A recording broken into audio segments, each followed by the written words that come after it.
Good morning, अस्सलाम वालेकुम। Rising Pakistan में आपको कहेंगे खुश आमदीद। मेरे साथ हैं मोहम्मद शुएब। मेरे साथ है सबीन फारूक। राइजिंग पाकिस्तान में आपको कहते हैं वेलकम 2025।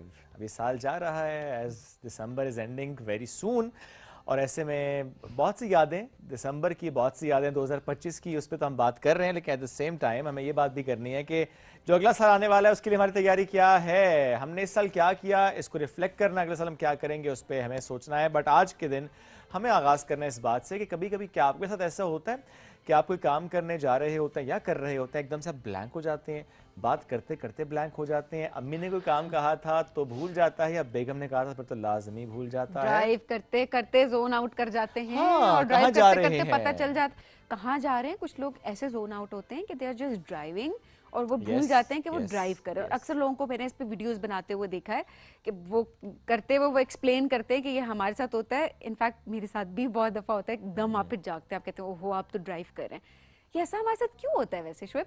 यहाँ से हम साइकोलॉजिस्ट को या we really need to talk about this कि ये हमारे क्यों साथ होता है। अब क्यों होता जा रहा है। यस, तो इस पर हम किसी दिन ऐसा करेंगे, मौजूद रखेंगे। आज हमने सिर्फ सोचा कि आपसे पूछना है कि आपके साथ ऐसा होता है, सो आप हमें अपने एक्सपीरियंसेस बताएं कि कैसे कैसे होता है। फिर हम वो सारे सवाल लेके किसी साइकोलॉजिस्ट के साथ एक सेशन लगाएंगे और उनसे पूछेंगे कि आखिर अब ये ज्यादा क्यों हो रहा है। हमारे अम्मा अब्बा कहते हैं हमारे साथ तो ऐसे नहीं हो रहा था, तुम लोगों के साथ ऐसे होता है, तुम लोग का ध्यान पता नहीं किधर है, तुम्हारा फोकस आउट है, तुम लोग क्या कर रहे हो। और एंड पे एक जुमला सुनने को मिलता है, सारी फसाद की जड़ ये मोबाइल फोन है। क्या वाकई ऐसा है? इस पे करेंगे बात, लेकिन आज नहीं। आज मैं कुछ और मौजूद है, इस पे हमें करनी है बात। अभी हमें क्विकली ब्रेक की तरफ बढ़े, जो कि आज हमारे गेस्ट भी ज्यादा हैं, हमें बात भी उनसे ज्यादा करनी है, तो इसलिए हम अपनी बात जरा कम रखते हैं। आपसे दोबारा मिलते हैं इस छोटी सी ब्रेक के बाद। रहिए हमारे साथ। यह है राइजिंग पाकिस्तान।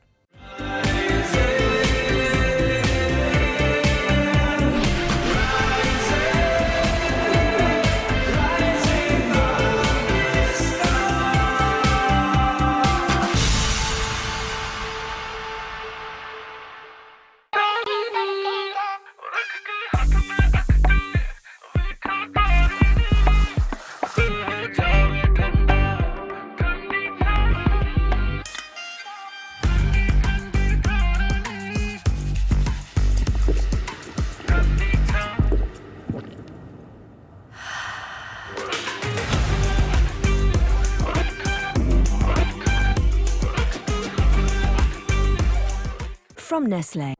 भूल ये हुई है मुझसे, थोड़ा सा कुछ दिल में रह गया। क्या करो? सेट करो खास चाय बना के तुम्हारा मूड। समझते हैं एक दूसरे को, इसीलिए बने हैं एक दूसरे के लिए। जैसे चाय को समझे सिर्फ नेस्ले एवरीडे। From Nestle. रोशनियों से जगमगाते इस स्टेज पर अब आवाजें नहीं, कहानियां गूंजेंगी। Meet the Sweet 16, the Super 16, the Final 16. ये वो स्टेज है जब ख्वाबों को मिलता है mic. 16 reasons to watch, 16 stories, one stage. अब बात सिर्फ गाने की नहीं, ये है हिम्मत, जज्बे और एतमाद की आजमाइश। काला राउंड है, गला तो देखना पड़ेगा, ऐसे तो नहीं जाने देंगे। लेकिन अब फैसला सिर्फ जजेस का नहीं, पूरे पाकिस्तान का है। 16 hopes, 16 dreams, top 16. देखना मत भूलिएगा पाकिस्तान आइडल गाला राउंड, जहां आवाज ही नहीं जज्बा भी बोलता है।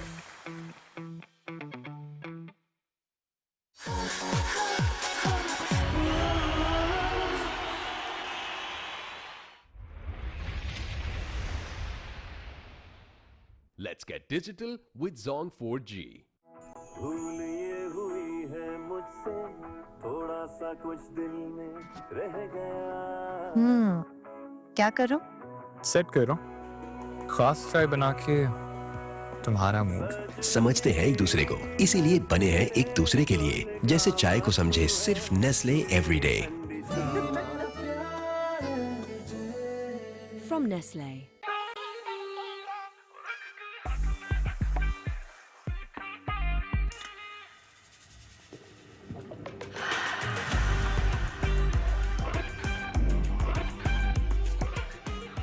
From Nestle.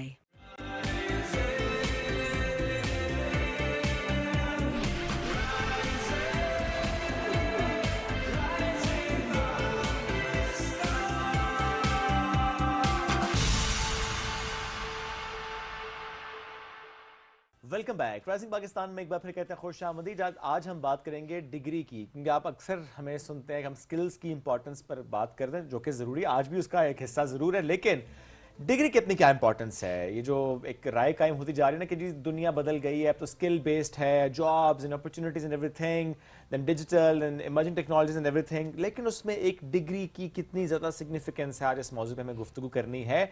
हमें ज्वाइन कर चुके हैं एक ऐसी ज़बरदस्त मेहमान जो कि बहुत अरसा उन्होंने एजुकेशन के शोबे से मुंसलिक नहीं, और अभी पिछले 8-9 सालों से एज एन HR हेड के तौर पर खदमात सर अंजाम दे रहे हैं। तो उन्हें बेहतर पता है कि किस तरीके से वो इंडक्शन के तौर पर या who is the right candidate for the job जब आप किसी का इंटरव्यू कर रहे होते हैं या उसकी प्रोफाइलिंग आप कर रहे होते हैं।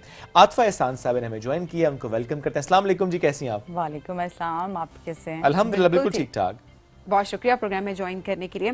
क्या अब ये माइंडसेट लोगों का ज़्यादा आपको दिखाई दे रहा है कि बस स्किल्स सीख लो, डिग्री तो खैर है, क्योंकि अक्सर हमने देखा डिग्री है आपके पास, स्किल्स नहीं है, और फिर इंटरव्यू में आप क्वालिफाई ही नहीं कर पाते। बिल्कुल ऐसे है सबीन, लेकिन अभी भी डिग्री जो है उसकी बहुत वैल्यू है। Degree is the main entry pass for entering into any professional aspect और एनी इंडस्ट्री।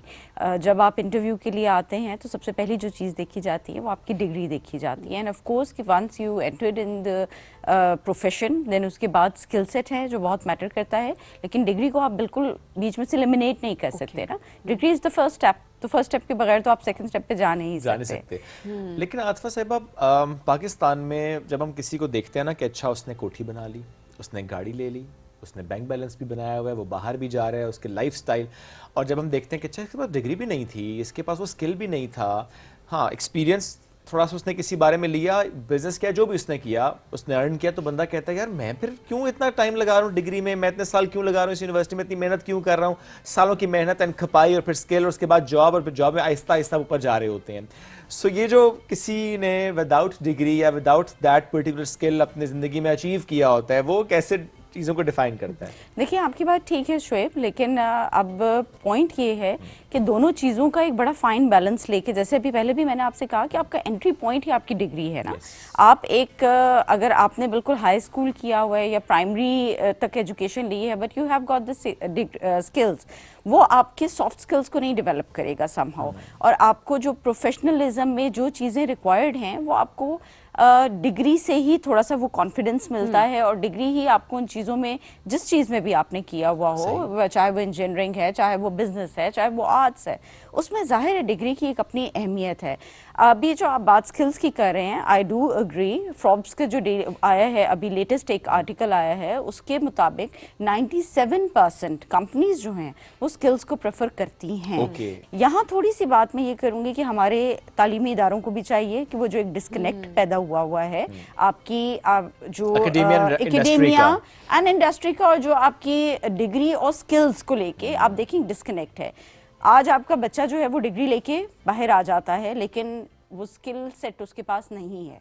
तो अभी भी अनफॉर्चुनेटली हमारे एजुकेशन सिस्टम में बच्चे को रिवॉर्ड किया जाता है बेस्ट क्रैमिंग पे, रोट लर्निंग पे, इसी पे आपकी बोर्ड की पोजीशन, इसी पे आपकी यूनिवर्सिटी में भी आ रही होती है। वो क्या होता है, जो पढ़ाए हाँ उसको रिप्रोड्यूस, जो बेस्ट रिप्रोड्यूस उसको कर देगा, उसको रिवॉर्ड किया जाएगा विद ग्रेड्स, परसेंटेज। तो ये डिस्कनेक्ट खत्म करने की गोल्ड मेडलिस्ट जो है हमारे, अच्छा इतना CGPA ले लिया तो गोल्ड मेडल, और वो सारी चीजें, और फिर जब वो बाकी वो लोग मैंने देखे हैं वो जॉब की तरफ जब जाते हैं तो अनएम्प्लॉयड, ये एक बड़ा सीरियस वो है, एक कंसर्न है जो हमारी सोसाइटी में डेवलप हो रहा है। और जो बड़े हैं, those who are in power, उनको भी सोचने की सबको ज़रूरत है, जितना एजुकेशन सेक्टर में हम सबको सोचने की ज़रूरत है। जो एजुकेशन सेक्टर में मैटर करते हैं, प्राइवेट स्कूल्स हो गए, गवर्नमेंट स्कूल्स हो गए, अदरवाइज NGOs हो गई, कि आप अपने जो आपके थ्रू आउट करिकुलम है उसको इस तरह का रिफाइन करें कि उसके अंदर स्किल्स आएँ, ताकि वो बच्चा जब डिग्री लेके निकलता है तो वो बिल्कुल एक इस तरह का सोल्जर विदाउट वेपन ना हो। सोल्जर विदाउट वेपन की कोई वो नहीं है, वो कहाँ जाके लड़ेगा, वो किधर जाके अपना प्रोफेशनलिज्म में कहाँ अपनी स्पेस वो बनाएगा। तो अभी इंटरनेशनल मार्केट तो ये कहती है, बिल्कुल आपकी बात दुरुस्त है, कि वो कहती है कि स्किल सेट चाहिए। आप जितने हमारे फ्रीलांसर्स हैं उनको देख लें, कितने हाई स्कूलर्स हैं इस वक्त जो A levels करके, इंटर करके, since they have got this skill set of coding और other thing, जो हम कहते हैं ना अक्सर कुछ लोगों के बारे में हम ये कहते हैं अच्छा कारोबार तो बड़ा अच्छा चल रहा है, लेकिन यार बंदे से बात की तो बात करके मजा नहीं आया, या उस बंदे से बात करने का दिल नहीं किया, उसे तो आधी चीजों की समझ ही नहीं आती। बट सम बिजनेस अच्छा चल रहा है, इसमें कोई बात नहीं, स्किल्स बड़ी अच्छी हैं सब, लेकिन वो जो आपने सॉफ्ट स्किल्स की भी बात की वो वाकई डेवलप नहीं होती। जो आप यूनिवर्सिटी में जाते हैं, आप एक माहौल में होते हैं, प्रेजेंटेशंस देते हैं, बिल्कुल आप पढ़ते हैं, एक तो ये कि नॉलेज आता है आपके पास, आप इंटरेक्ट करते हैं डिफरेंट किस्म के लोगों के साथ, और आप प्रेजेंटेबल होते हैं, आप कहीं पे जाते हैं। बिल्कुल ऐसे ही है। तो ये दोनों चीजें जी, तो आपकी दोनों चीजें बहुत जरूरी हैं ना। आप इसमें से किसी एक को एलिमिनेट नहीं कर सकते, किसी एक को आप बीच में से निकाल के दूसरे पे फोकस नहीं कर सकते। जैसे मैंने पहले स्टार्ट में भी कहा कि आपका जो एक आप किसी भी कहीं पे भी चले जाएं, आपको एक पास चाहिए होता है ना, एंट्री पास चाहिए होता है, उसके बगैर आप नहीं जा सकते। तो आपकी डिग्री आपका वो एंट्री पास है, लेकिन वो आपको लेके आगे तक नहीं चलेगी। आप एंटर हो गए हैं, now comes your skill set. Skill set में भी फिर सॉफ्ट स्किल्स आते हैं, वो स्किल्स आते हैं जो उस इंडस्ट्री को ज़रूरी हैं, फिर आपके डिजिटल स्किल्स बहुत ज़रूरी हैं। अभी आप देखें बहुत से इस तरह के हमने क्योंकि HR में तो हमारा काम ही रोज़ाना इन चीज़ों का है, हम बहुत से इस तरह के प्रोफेशनल्स देखते हैं who have the degree, who have got excellent soft skills, who have the skills for their particular field जिसके लिए हमें required होते हैं, but at times they lack digital skills. अब आप IT skills are very important. अगर आपको Excel use करना नहीं आ रहा, Word यूज करना नहीं आ रहा, आपको बेसिक चीजें नहीं आ रही, आपको प्रेजेंटेशन, ChatGPT है ना, वो कहते हैं कोई जरूरत ही नहीं है मेन स्किल्स की। हाँ, लेकिन सब कुछ वहां से आएगा। लेकिन मैं आपको बताऊं ChatGPT also makes a lot of blunders.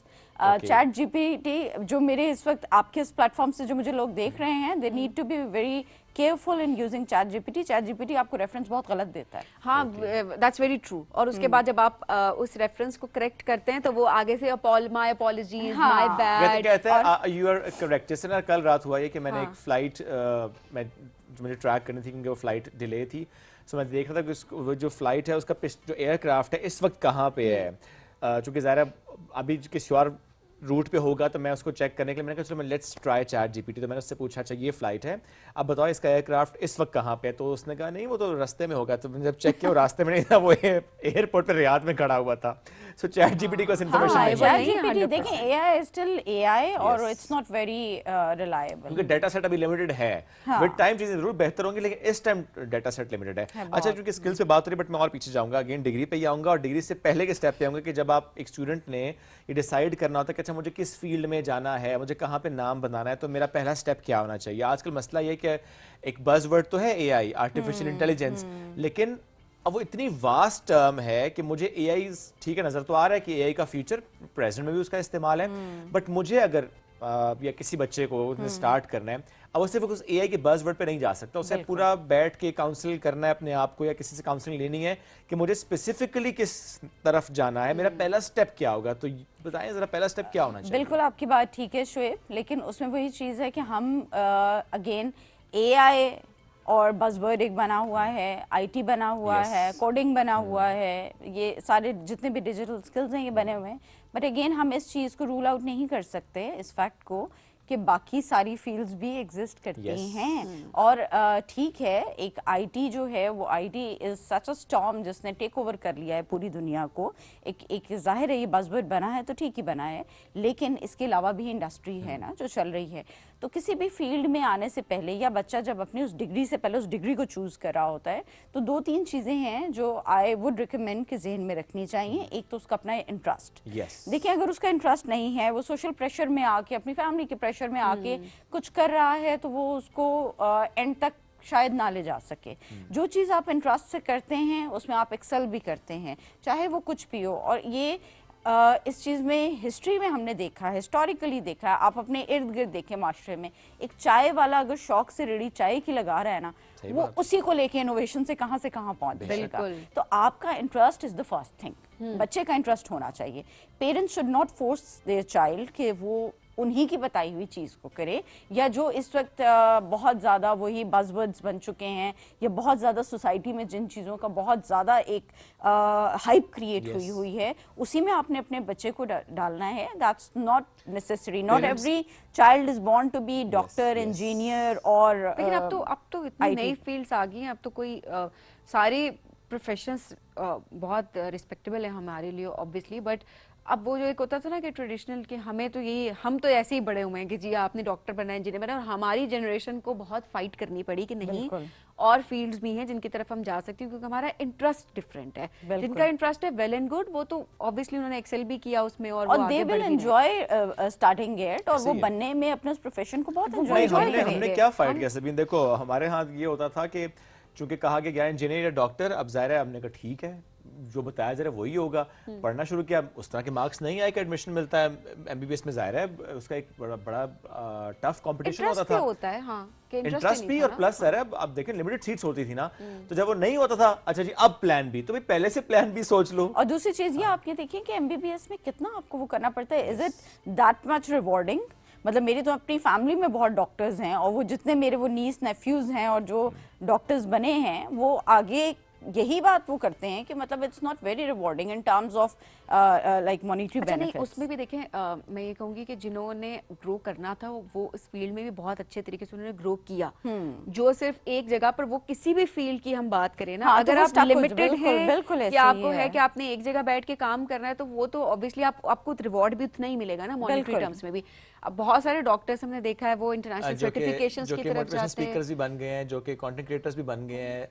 इनकी बात करें, मैं नाम नहीं लूंगा। अच्छा ओके सॉरी नहीं वो डिजिटल स्किल्स की बात कर देखें हैं, मुझे समझ आ गई, लेकिन मैं यही बात कर रही हूँ कि जिन्होंने अपने आप को वक्त के साथ, ट्रेंड्स के साथ फॉलो करके अपने आप को बदला, वो आगे जा रहा है। अब हम हर फील्ड के, आप टेक की फील्ड की बात करें, हम कहते हैं कि हर फील्ड अब टेक की फील्ड है, लेकिन टेक्नोलॉजी के पर्सपेक्टिव से भी अगर हम बात करें ना, तो आपने अगर अपने आप को मोल्ड ना किया तो ऑब्वियसली आप ये तो सबीन आपने बड़ी ज़बरदस्त एक ये पॉइंट उठाया है, बड़ी अच्छी बात की है। हमारे सामने ये जो मायोपिक अप्रोच होती है ना, कि आप स्टेगनेंट हो जाते हैं अपने ही अंदर, बस अपने आप को ही वो करते हैं और डिस्कनेक्ट हो जाते हैं सोसाइटी के साथ या जो ट्रेंड्स के साथ, आप किसी भी फील्ड में हैं। अब मैं अगर अपनी बात इस वक्त करूं, मैं अगर एचआर में हूं, तो मेरी कांस्टेंट लर्निंग है, मुझे अब मैं अपनी डिग्रीज इंप्रूव कर रही हूँ, अपने कोर्सेज इंप्रूव कर रही हूँ, इसलिए क्योंकि with the passage of time बहुत चीजें चेंज हो जाती हैं। बिल्कुल ऐसे बहुत सी चीजें पुरानी हो जाती हैं, ऑब्सोलीट हो जाती हैं। वो क्योंकि डॉक्टर्स की बात इससे पहले हुई, इवन वो डॉक्टर्स जो कि नई रिसर्च पे नहीं अप टू डेट रहते, क्योंकि अब नई टेक्नोलॉजीज, टेक्निक्स, इंटरवेंशंस इतनी ज्यादा आ रही हैं, तेजी के साथ आ रही होती हैं, तो जो नहीं उस पे काम करेगा, जो रिवायती रहेगा, वो फिर पीछे रह जाएगा, लोग उसके पास नहीं जाएंगे। लेकिन जिसने अपने आप को आगे बढ़ाना है वो फिर देखता है। लेकिन डॉक्टर्स का सिर्फ हम ये कहते हैं ना, उन बेचारों का बड़ा मतलब उनके लिए अपडेट अपने आप को करना बड़ा टफ है। उनकी जो स्टडीज हैं बहुत ज्यादा टफ है as compare to some other field ना। ऊपर से उनकी रूटीन बहुत टफ होती है, उनका जो स्केड्यूल है वो उसको आप हम जैसे लोग आई डोंट नो बात करते हैं, अगर आपका पैशन है तो आप जा सकते हो। मैं उस पे पैशन कहता हूं, आई डोंट नो क्यों इतनी लंबी लंबी कॉल्स डॉक्टर्स की होती हैं। आई मीन 40-48 आवर्स की कॉल्स होती हैं। मैं कहता हूं क्यों होती हैं, जब आप हर जगह जॉब से कहते हैं ना 8 hours job and then you need rest, so doctors भी तो इंसान है, हम क्यों नहीं दे रहे उनको वो रेस्ट। आप देखिए जब रेस्ट नहीं देंगे चीजें खराब होंगी ना, चीजें खराब होंगी। और अगेन ये मतलब ह्यूमन नेचर के अगेंस्ट है ना 48 आवर्स का। बेशक आपने रेस्ट ऑफ द वीक, जैसे मैंने बताया कि मेरी अपनी फैमिली में बहुत डॉक्टर्स हैं, तो मेरी अपनी जो नीस है वो करती हैं इसी तरह से, और उनकी 48 आवर्स की ड्यूटी, लेकिन रेस्ट ऑफ द 4 और 5 डेज आर ऑफ, लेकिन उसका क्या फायदा? क्या फायदा है? वो इतना ड्रेन हो जाता है उस लिहाज से। बिल्कुल ऐसे ही। अच्छा हम जरा बात हैं एचआर की। अब जितने लोग हैं जॉब के लिए अप्लाई कर रहे हैं, अक्सर कहते हैं हम अप्लाई कर कर के थक गए, हमारे पास रिक्वायर्ड स्किल्स हैं, लेकिन हम इंटरव्यू तक के लिए क्वालिफाई नहीं कर पा रहे होते।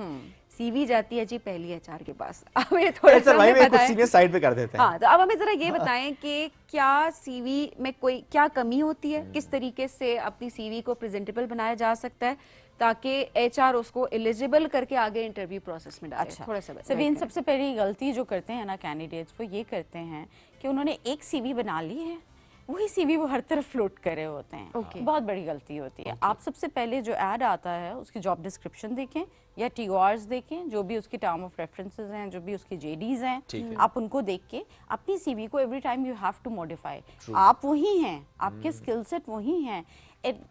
The thing is that you need to know how to present yourself, how to showcase yourself for that particular role, for that particular job.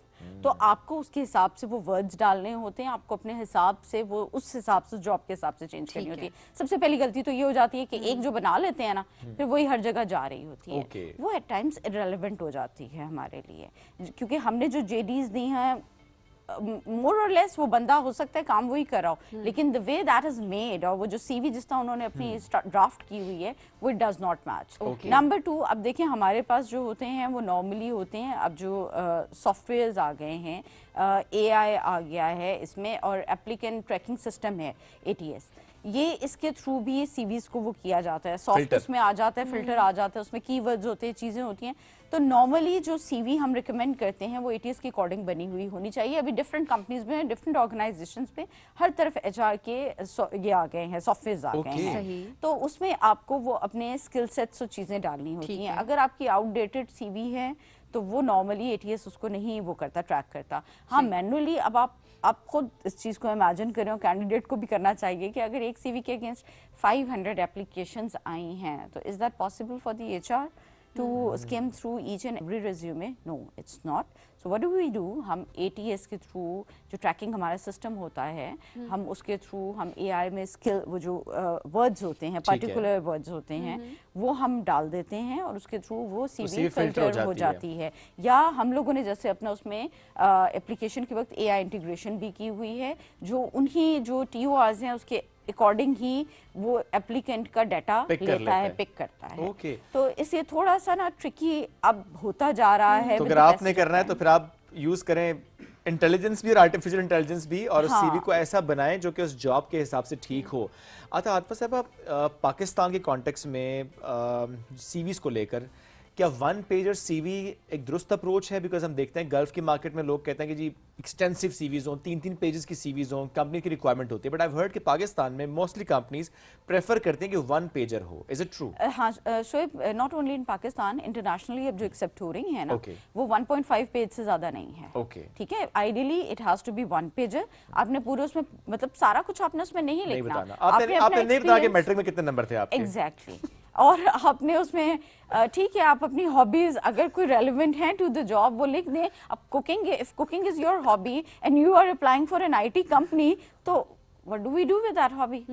तो अगर तो if it's relevant तो do mention it। अच्छा, but if it's not तो नहीं। उसमें भी ये है कि कुछ लोग होते हैं अगर एक पोजीशन उन्होंने बताई है तो वो उसको डिस्क्राइब बहुत लंबा कर देते हैं। मैं यही आपसे बात कर रही हूँ, तभी वो 3 पेजर बन जाता है ना ज़बीन। उसको 1 पेजर आपने ऐसे कहना है, एक्स्ट्रा इन्फॉर्मेशन। आपने फिर आपने इंटरव्यू में आके क्या करना है? और आपको पता है जितनी लेंथी आपकी CV होगी, आपसे जो पैनल है ना वो उतनी गलतियां आपकी निकलेंगी। क्योंकि नॉर्मली क्या होता है कि AI की हेल्प ली जा रही होती है, जिसको अगेन मैं ठीक है, मैं डिस्करेज अगर नहीं करती तो मैं बहुत इनकरेज भी नहीं करती। AI makes lot of mistakes जो हमारे जेन ज़ी को नहीं पता, और कोई ऐसे लफ्ज ज़ाहिर है लिख देंगे उसके अंदर कि वो अक्सर आपको खुद भी उसको नहीं पता होगा कि ऐसी वोकैबुलरी यूज कर लेगा, फैंसी वर्ड्स यूज कर लेगा, CV और आप मैच नहीं करेंगे, आपसे पूछेगा और आपको उसका मतलब और ऐसे होता है। हम जब पैनल में बैठते हैं और हम पूछते हैं कि this was mentioned, this is mentioned in your CV, तो इसका क्या वो है, तो वो कंफ्यूज होके बात को घुमा के, अच्छा अब इतना एक्सपीरियंस हर HR का हो जाता है कि पता चल जाता है हमें कि मतलब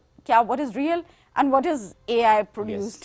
एब्सोल्युटली। CVs के एंड पे रेफरेंसेस को मेंशन करना, बिकॉज हमने इसमें भी 2 चीजें देखी। एक, क्या आप रेफरेंस मेंशन करते हैं, नाम या जो भी, कुछ में लिखा होता है will be provided on request. दोनों में से कौन सी अप्रोच बेहतर है? Will be required furnished upon request, that is better. ठीक है, दैट इज बेटर। लेकिन सबसे अच्छी चीज ये होती है, इसमें भी बड़ा बहुत ट्रिकी हमने देखा हुआ है कि जब रेफरेंस ईमेल्स की जाती हैं तो नॉर्मली जो है वो कंपनीज एक दूसरे को मतलब अपने एक्स एम्प्लॉयज को फेवर ही कर देती हैं और वो they give good reference. At times कोई भी बहुत एक्चुअल और रियल रेफरेंस नहीं देता, हाँ जेनेरिक सा होता है। तो प्रोबेशन पीरियड इसीलिए होता है 3 मंथ्स का कि उसमें एम्प्लॉयर को भी एम्प्लॉय का पता चल जाए और एम्प्लॉय को भी एम्प्लॉयर का पता चल जाए, दोनों पार्टीज को ये लग पता जाए। ज्यादातर केसेस में लग पता जाता है, ज्यादातर केसेस में नहीं, ज्यादातर केसेस में लग पता जाता है और बड़ा अच्छा होता है कि वो आगे सस्टेन कर जाते हैं। ज्यादातर केसेस में जो लग पता जाता है दोनों साइड से होता है। मैं दोनों साइड की बात कर रही हूँ कि या तो मिसअंडरस्टैंडिंग्स ऑब्वियसली क्रिएट हो जाती हैं। बिल्कुल ऐसे ही देखें, दोनों तरफ चीजों को थोड़ा सा तो एग्जैजुरेट करके दिखाया जाता है, चाहे वो एम्प्लॉयर हो चाहे वो एम्प्लॉई हो, चाहे वो HR हो। देखिए अब आप एचआर में मैं इसलिए सवाल करूंगा वो जिस तरह होता है, आप आए तो सही, आप ज्वाइन तो करें, देखना 6 मंथ्स में ये हो जाएगा, वो हो जाएगा, ये चीजें बेहतर हो जाएंगी, एंड देन जिस चीज पे आप आते हैं वहीं पे रुक जाते हैं। एब्सोल्युटली राइट शोएब, लेकिन समहाउ फिर वही बात है कि आप चूंकि जेनेरिक एचआर की बात कर रहे हैं, मैं जेनेरिक बात कर रहा हूं। हाँ, तो उसको जाहिर है आपकी बात ठीक है, लेकिन मैं अपने जितने भी इंटरव्यू मतलब लेती हूँ और जितने भी मेरे कैंडिडेट्स होते हैं, I never give them extraordinary रोजी पिक्चर, नेवर। ओके, मैं उनको हमेशा एक्चुअल बताती हूँ। मुझे लगता है ये इम्पोर्टेंट भी है, ये बहुत उसकी एक वजह इम्पोर्टेंट। अच्छा, ये क्या ऐसे एम्प्लॉय को भी प्रेफर किया जा रहा होता है? आप जो कहते हैं कि मैं जनजी की बात कर रही हूँ और मैं उनका साथ देती हूँ उस बात पे, जो कहते हैं जी हम 9 to 5 या 10 to 5 जो ऑफिस की टाइमिंग से हम उसमें काम करेंगे, आफ्टर 5 हम अवेलेबल, आफ्टर 5 हम अवेलेबल नहीं होंगे। सो क्या क्योंकि अक्सर मैंने देखा है कि इंटरव्यूअर जो होता है वो काफ़ी ऑफेंड होते हैं इस चीज़ से, और कंपनीज हायर नहीं कर रही होती उन लोगों को कि अच्छा ये तो शायद फ्लेक्सिबल नहीं होगा, शायद ये अवेलेबल नहीं होगा। सो क्या अब ये जो ट्रेंड्स चेंज हो रहे हैं इसमें भी इंटरव्यूअर की सोच भी, ऑर्गेनाइजेशंस की सोच भी चेंज हो रही है? देखिए बिल्कुल हो रही है, और ये होनी चाहिए भी। 9 to 5 या 10 to 5 जो भी आपके 8 आवर्स का है, या आपकी कंपनी के अगर 9 आवर्स के जो भी उनके रूल्स हैं उसी के अकॉर्डिंग होना चाहिए। हमें ओवरवर्क को ग्लैमराइज नहीं करना चाहिए, this is wrong. Employ of the month award ही उसको दिया जाता है जो ओवरटाइम लगा रहा है। This is very unfortunate, this is very unfortunate. हाँ ये है, ये कल्चर प्रिवेल करता है, ये मोस्टली कंपनीज में करता है, लेकिन हमें डिस्करेज करना चाहिए इस चीज को। वर्क लाइफ बैलेंस नहीं रहता अगर आप अपने 8 आवर्स से बियॉन्ड बैठ के काम कर रहे हैं, तो इसका मतलब है आप वो वाला अपनी फैमिली का जो टाइम है ना वो सेक्रीफाइस, और आपकी मेंटल हेल्थ जब अफेक्ट हो रही है तो आप प्रोडक्टिव नहीं है, तो उसमें कंपनी का ही नुकसान है। आपको पता है सबीन, जापान में जो है this is legal to have 20 minutes nap within office time. It's legal. I like it. This is very good. हमारे यहाँ लेकिन मसला है कि हमारे यहाँ ड्रामे में भी ना किसी एम्प्लॉय को अगर मेहनती दिखाना तो हम दिखाएंगे जी वो लेट आवर्स तक बैठ रहा है या बैठ रही है, सब ऑफिस में चले गए, वो हीरो हीरोइन को तो हम नहीं दिखाना है ना कि अच्छा वो हाँ सब चले गए, वो काम करने लगा है। हमने ग्लैमराइज वाकई कर दिया इस कल्चर को, ग्लैमराइज कर दिया है। अच्छा कुछ एक और चीज भी होती है, मैं आपके सामने बैठी हूँ, मैं खुद I am one of them, जो बहुत मतलब मेरी भी लेट सिटिंग्स होती हैं, बट उसकी रीजन ये होती है टाइम्स कि अगर आपके ऊपर ज्यादा the higher you go in position तो आपके ऊपर ना बहुत रिस्पॉन्सिबिलिटीज बढ़ जाती हैं। लाइक मेरी पोजीशन में मैं इस वक्त 3 डिपार्टमेंट्स को देख रही हूँ, तो जाहिर है मेरे ऊपर लोड भी उसी के हिसाब से है, तो मैं चाहूँ या ना चाहूँ एट टाइम्स मुझे करना पड़ जाता है, लेकिन मेरा इदारा इस चीज़ को डिस्करेज करता है। वो यही कहते हैं कि अपने प्रिस्क्राइब टाइम में करें, आपका जो टाइम स्टिपुलेटेड टाइम है उसी के अंदर काम और जो आपकी रिस्पॉन्सिबिलिटीज है वो नीचे तक पहुंचाएं ताकि आप उतना ही काम करें, उतने टाइम करें भी जरूरी है। बिल्कुल, delegation is very important, delegation of powers is very important. और लेकिन अपनी टीम के लिए हमेशा मेरी कोशिश अपने एम्प्लॉइज के लिए होती है, अपने ऑफिस के लिए, कि they should leave on time, और इस चीज को, इस कल्चर को प्रिवेल करना चाहिए। और ये लीडरशिप स्किल्स होना भी बहुत इंपॉर्टेंट है, बहुत इंपॉर्टेंट। मैं बस थोड़ा सा एक सवाल करना चाहता हूं, हमने बहुत अरसे से ये देखा कि बहुत सी जॉब्स में अगर आप कुछ और कर रहे हैं, चाहे वो आपकी उस पर्टिकुलर जॉब से कन्फ्लिक्ट नहीं भी करता, तब भी इसको डिस्करेज करेंगे कि नहीं नहीं आपने कुछ और नहीं करना, बस आप हमारे साथ ही हैं, और समनेस बॉन्ड भी साइन करवा लेते हैं, तो इस इदारे के साथ ही आप हैं और आपने यही काम करना है और उसके अलावा कुछ नहीं करना। हालांकि वो उसके अलावा बाकी घंटों में वो सोए, वो जागे, वो खेले, वो कूदे, वो स्विमिंग करे, कुकिंग करे, यूट्यूब चलाए ना चलाए, उसकी मर्जी है। as long as it's not conflict of मैं यही कह रहा हूँ, कॉन्फ्लिक्ट अगर नहीं करता तो, हाँ कॉन्फ्लिक्ट करता है फिर आप जरूर उससे बात करें। आपने तो अभी थोड़ी सी कम वो बात की है। मुझे अभी पास्ट वीक में एक चीज मुझे पता चली, वो मैं शेयर करना चाहूंगी। एक इदारा है, मैं उसका I won't take its name, वो उधर एनओसी लेना पड़ता है अगर एक टीचर को भी या किसी भी उसको डायरेक्टर को भी अगर कहीं अप्लाई करना है। अब नाउ यू सी अप्लाई करने के लिए भी जी, you can not apply while having in that organisation. क्यों? यही तो चीज, मतलब this is very inhuman and against human rights. आपकी जो एक पर्सनल स्पेस है ये उसमें इन्विजन है। और मेरी जिनसे बात हो रही थी, आई कैटेगोरिकली आस्क्ड देम कि व्हाई इज इट सो। ये तो better opportunity is every human beings right, every individuals right. अगर वो आगे जाना चाहता है, करना चाहता है, तो why would they take NOC from you, और वो why would they even tell you. आपने 1 मंथ का नोटिस पीरियड इसीलिए रखा हुआ है कि एक अच्छे तरीके से ट्रांजिशन हो जाए। हर किसी की मर्जी, वो जो मर्जी करे। अच्छा इसमें भी साहब ये तो 1 मंथ नोटिस की आप बात करें, जरा बड़ा अच्छा आपने कहा, उसमें लिखा हुआ है 1 मंथ नोटिस आइदर साइड, आपने छोड़ना है या आप नहीं चाहते कि कंटिन्यू करें, आप दोनों नोटिस देंगे एक दूसरे को, आपने कॉन्ट्रैक्ट कर लिया। लेकिन हमारे यहाँ कुछ लोग कहते हैं 3 मंथ्स का नोटिस आप देंगे, कुछ लोग कहते हैं 1 ईयर का बॉन्ड साइन करें कि you will work with us. ये क्या है? दुरुस्त हर वक्त बर वक्त।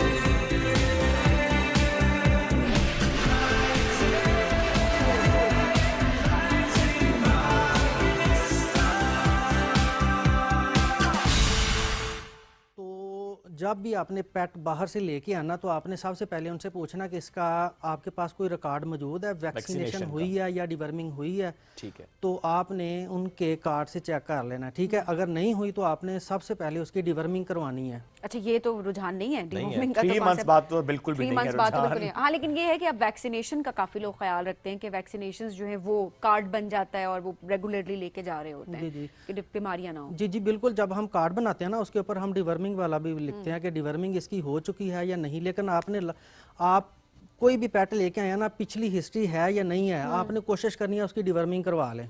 सही, ठीक हो गया। अच्छा डॉक्टर साहब, बिल्लियों के बाल हर जगह गिरे होते हैं। जी जी हमने देखा है जिसके घर बिल्ली है वो शख्स कहीं पे आ जाएगा, पता चल जाएगा उसको देख के कि अच्छा इसके घर बिल्लियां हैं। वो ऑब्वियसली आप बाल कहीं ना कहीं लगे हुए हैं। ये क्या खतरनाक होते हैं? कुछ लोग कहते हैं अच्छा सांस की नाली में चला जाए तो इसका बड़ा मसला होता है। ये नहीं, इसका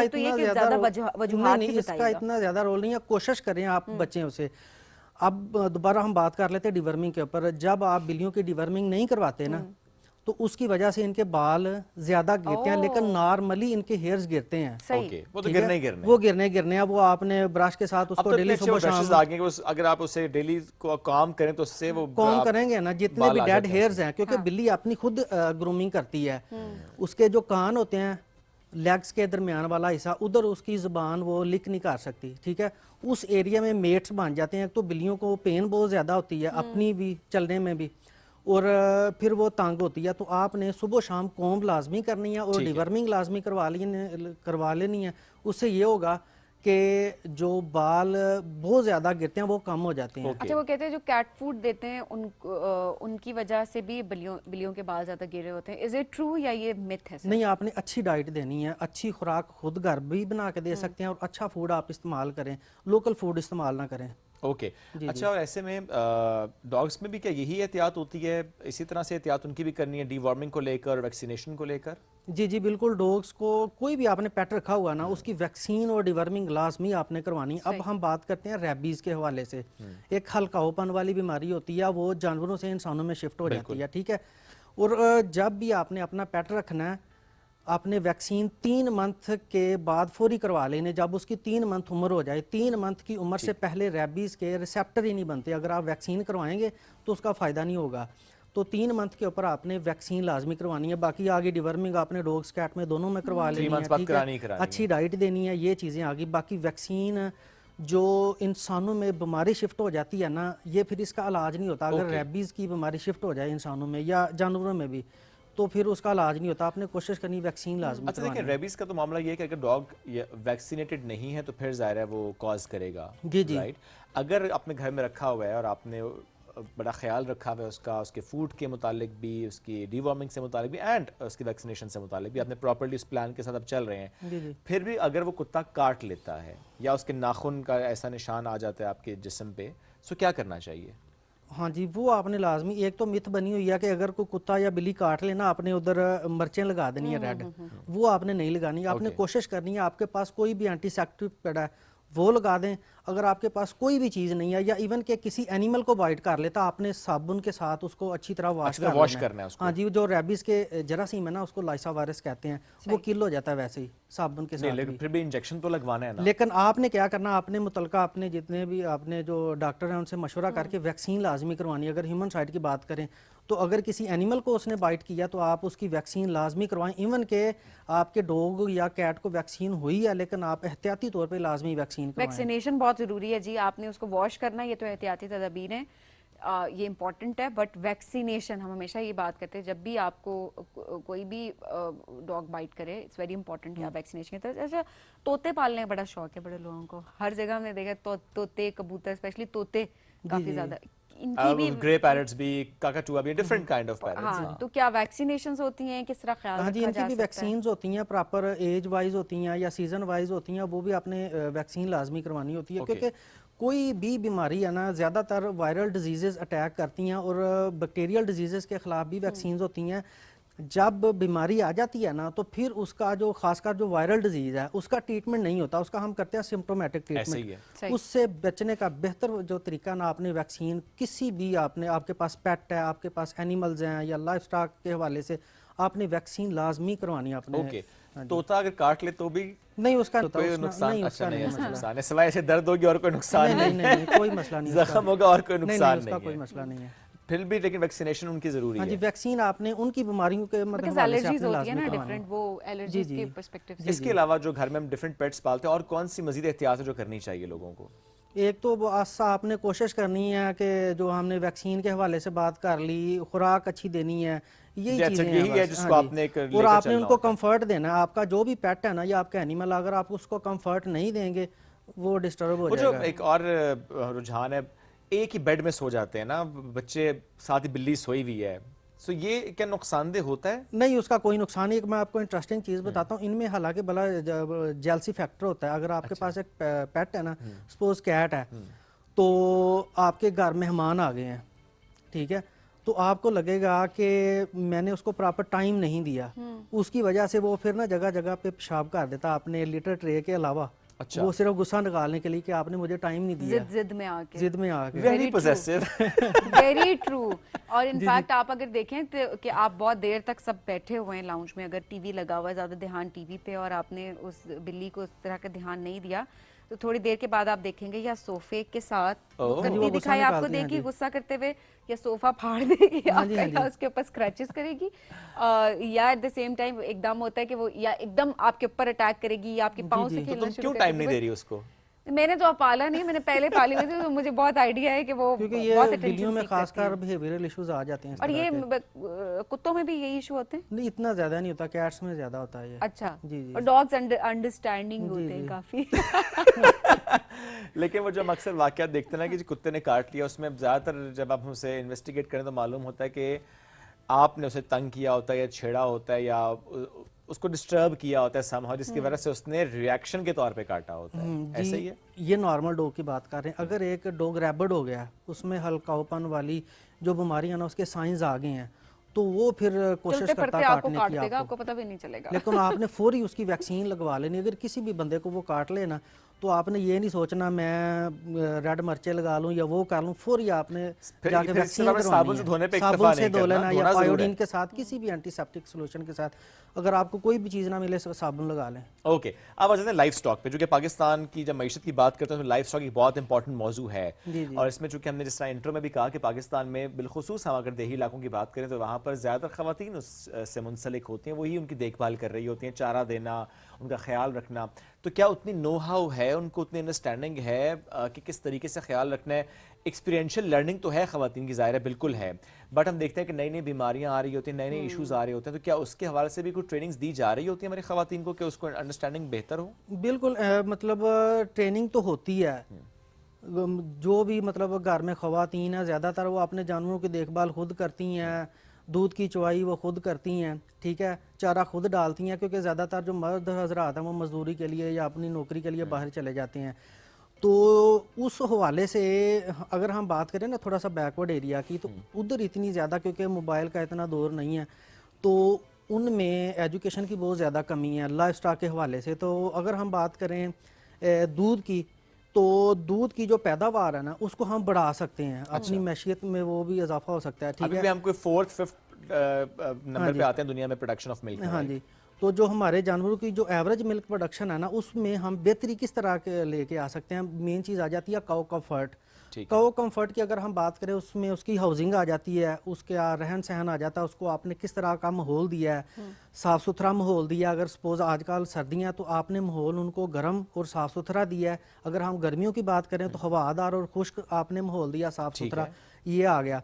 और उसके बाद आगे बात खुराक, मेन चीज़ आ गई खुराक। हमेशा जेनेटिक पोटेंशियल तब एक्सप्लॉइट होता है तब आप उनको अच्छी खुराक और माहौल दें।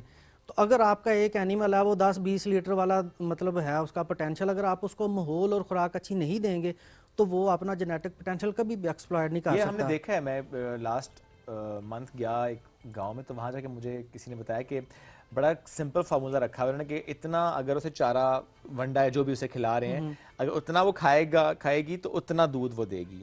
ये इसका कोई वाकई रिलेशन होता है? इसका अगर हम बात करें ना, अपने जो लोकल एनिमल्स हैं उनकी एवरेज तो इतनी ज़्यादा नहीं है, 6 से 8 लीटर मैक्सिमम है, या बहुत एलीट एनिमल है उसकी अलग बात है।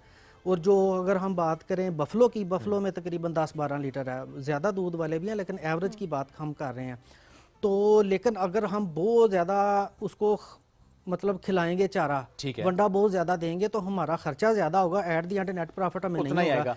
जितनी उसकी रिक्वायरमेंट है हमने फीड फार्मूलेशन देनी है या मतलब उसको वंडा देना है या उसको चारा देना, उसकी रिक्वायरमेंट के हिसाब से जब भी हम कैलकुलेशन करते हैं ना, तो हम देखते हैं कि इसका इतना दूध है, इसकी सेहत कमज़ोर है या ज़्यादा मतलब मोटी है, तो उस हिसाब से हम कैलकुलेशन करके उसकी रिक्वायरमेंट के हिसाब से देते हैं। जो देखभाल कर रहे होते हैं वो जितना उनका कनेक्शन डेवलप हुआ होता है वो बड़ा अंडरस्टैंड कर रहे होते हैं कि कितनी खुराक जरूरी है, कितनी नहीं है। वो उनकी एक नेचुरल कैलकुलेशन जो है वो नेचुरल कैलकुलेशन बिल्कुल होती है। वो अपने तौर पे ना चारा डाल देते हैं, उसको में कैलकुलेशन नहीं करते। उनकी अपने जानवर के साथ इतनी ज्यादा मोहब्बत होती है, वो नहीं करते। ठीक है, उनको पता कि 2-4 लीटर या 5 लीटर दूध आ गया, वो हमने कुछ आधा खुद इस्तेमाल कर लेना, आधा हमने सेल कर लेना, वंडा या जो भी हमने खा लेनी है वो उसी से ले लेते हैं। ठीक है, उस हवाले से अगर हम बात करें, आप अपने जानवरों की अगर खुराक अच्छी कर लें तो दूध भी बेहतर हो जाएगा। और दूसरी मेन चीज़ आ जाती है, हम मोटी मोटी चीज़ें आपको बता देते हैं कि अगर हम उनमें इम्प्रूवमेंट ले आए तो हमें जानवरों की जो बीमारियां हैं उसमें भी कमी आएगी, शराब में भी कमी आएगी, दूध बेहतर होगा। एट दी एंड लाइफस्टॉक की इंडस्ट्री है वो तरक्की करेगी। अच्छा, क्या दूध की पहचान भी बता सकते हैं आप? ज़ाहिर है ये बड़ा एक कॉमन क्वेश्चन होता है हमारा कि जी आज दूध ठीक नहीं है, आज दूध में पानी ज़्यादा लग रहा है, आज दूध में मलाई नहीं आई। सो बड़े मसले होते हैं लोगों को ना दूध को लेकर। सो क्या इस पर कोई गाइडेंस दे सकते हैं कि कैसे मालूम होता है अच्छा दूध है? अच्छा दूध एक तो खुद ब खुद आपको ऑर्गेनो एक टेस्ट होता है, उसमें हम चेक कर लेते हैं थोड़ा सा पी के टेस्ट करके। अच्छा। उसके फ्लेवर से। ठीक है, बाज़ाहिर तौर पे एक बंदा उसको पता चल जाता है। अगर आपने टेस्ट करवाना है, एक होता है मिल्क फैट और LR लैक्टोमीटर रीडिंग, इससे आपकी जो दूध की जो क्वालिटी है ना वो चेक हो जाती है कि उसमें फैट 3.5% है या 4% है। ठीक है, LR जो है ना नॉर्मली अगर हम बात करें तो ये तकरीबन 26-27 से प्लस ही होनी चाहिए। ठीक है, अगर उसमें पानी ज्यादा आ जाएगा तो LR हम चेक करेंगे तो वो 20-22, 21-22 होगी। उससे मालूम हो जाएगा कि दूध में कितना पानी दूध में पानी आ गया। और अगर हम बात करें फैट की तो फैट भी कम हो जाएगी। फैट तकरीबन 3.5 से 4.5-5। अगर हम बफलो की बात करें तो बफलो में 6 तक भी होती है। जी जी। अच्छा, और इसमें थोड़ा सा ये भी बताएं कि जब हम जानवरों की बात करें, उनकी देख रहे हैं कि आपने बफेलो की बात भी की, आपने काऊ की बात भी की, आजकल पाकिस्तान में बल्कि कुछ सालों से हम देख रहे हैं ऑस्ट्रेलियन काऊ का बड़ा चर्चा है कि ऑस्ट्रेलियन काऊ, उसका मिल्क और उसकी ये अफादियत ज़्यादा है। What's the myth behind this, या रियलिटी है ये? अच्छा, ये जनरली हम बात करें ना, हम फ्रीजन कह देते हैं। फ्रीजन काउज ऑस्ट्रेलियन फ्रीजन आ जाती हैं, डच फ्रीजन आ जाती हैं, अमेरिकन फ्रीजन आ जाती हैं। तो इनकी जो दूध की पैदावार है ना वो बहुत ज़्यादा होती है। अच्छा। ठीक है, 60 लीटर तक आराम से दूध 60 लीटर पर डे? जी जी बिल्कुल दे देती हैं। ओके। तीसरी लैक्टेशन में अगर हम बात करें ना अमेरिकन एनिमल्स की या हाँ जी, मतलब 3 दिन चुवाई करते, मतलब दिन में 3 टाइम चुवाई करते हैं हम हर 8-8 घंटे के बाद। उनकी खुराक जो है ना वो बहुत ज्यादा हैवी होती है। वंडा, खुराक, साइलेज, ये सारी चीजें होती हैं ना बड़ी डेंस होती हैं। और बात रही अकेली खुराक की नहीं है, उनका जेनेटिक पोटेंशियल है ना वो इतना है कि वो दूध दे देती हैं। मतलब पहली लैक्टेशन की अगर हम बात करें ना 35 लीटर 40 लीटर तक मतलब अपनी पीक में दे देती हैं। तो तीसरा जो मतलब अगर हम बात करें ना पैटी की, थर्ड लैक्टेशन में वो 60 लीटर आराम से दे देता एलीट एनिमल जो ये फ्रीजन है। ओके। लेकिन एक ग्रेट बिजनेस आइडिया। जी जी, अगर आपने करना है जी, शहर में जरा करना मुश्किल होता है, बट अगर शहर के आसपास कोई इलाका है, हाँ शहर के इलाका है तो व्हाई नॉट, सबब बाकी आप कर सकते हैं। We can think about it. Lastly कोई मैसेज आप देना चाहते हो, क्योंकि आप जरा आप क्लोजली जुड़े हुए हैं, बहुत चीजें आप देख रहे होते हैं, कोई मैसेज जो आप देखना चाहते हो, स्पेशली जो लाइव स्टॉक से जुड़े लोग हैं हमारे? एक तो मैं आपको कहूंगा कि जब एक एनिमल बच्चा दे देता है ना तो लोग कहते हैं कि जब तक ये जेर ना फेंके तो हमने इसकी चुवाई नहीं करनी, बच्चे को दूध नहीं पिलाना। तो जितना हम लेट करेंगे बच्चे में जो इम्यूनिटी है ना वो नहीं बनेगी। अगर 24 घंटे के बाद हम उसको दूध पिलाएंगे उसमें इम्यूनिटी बनेगी नहीं। एक तो आपने कोशिश करनी है जेर जानवर फेंके ना फेंके, आपने फौरी उसको दूध पिला देना, बोली जो फर्स्ट कोलोस्ट्रम होता है, ठीक है।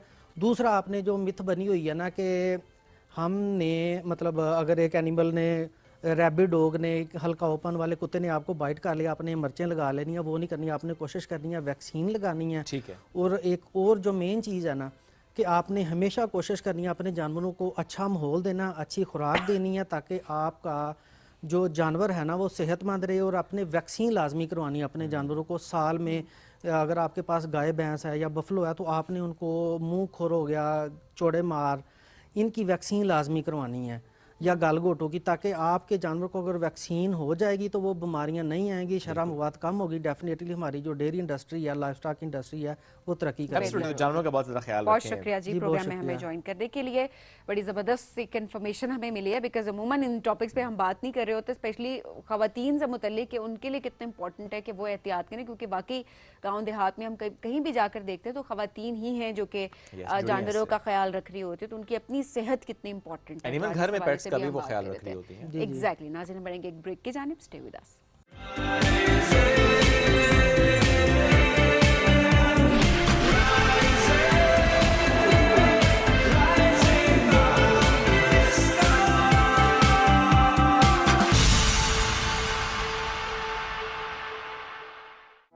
भूल ये हुई है मुझसे, थोड़ा सा कुछ दिल में रह गया।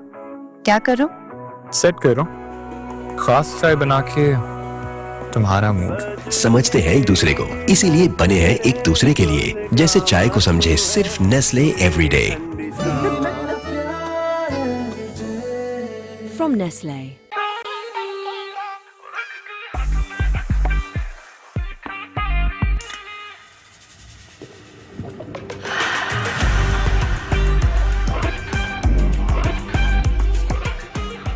From Nestle.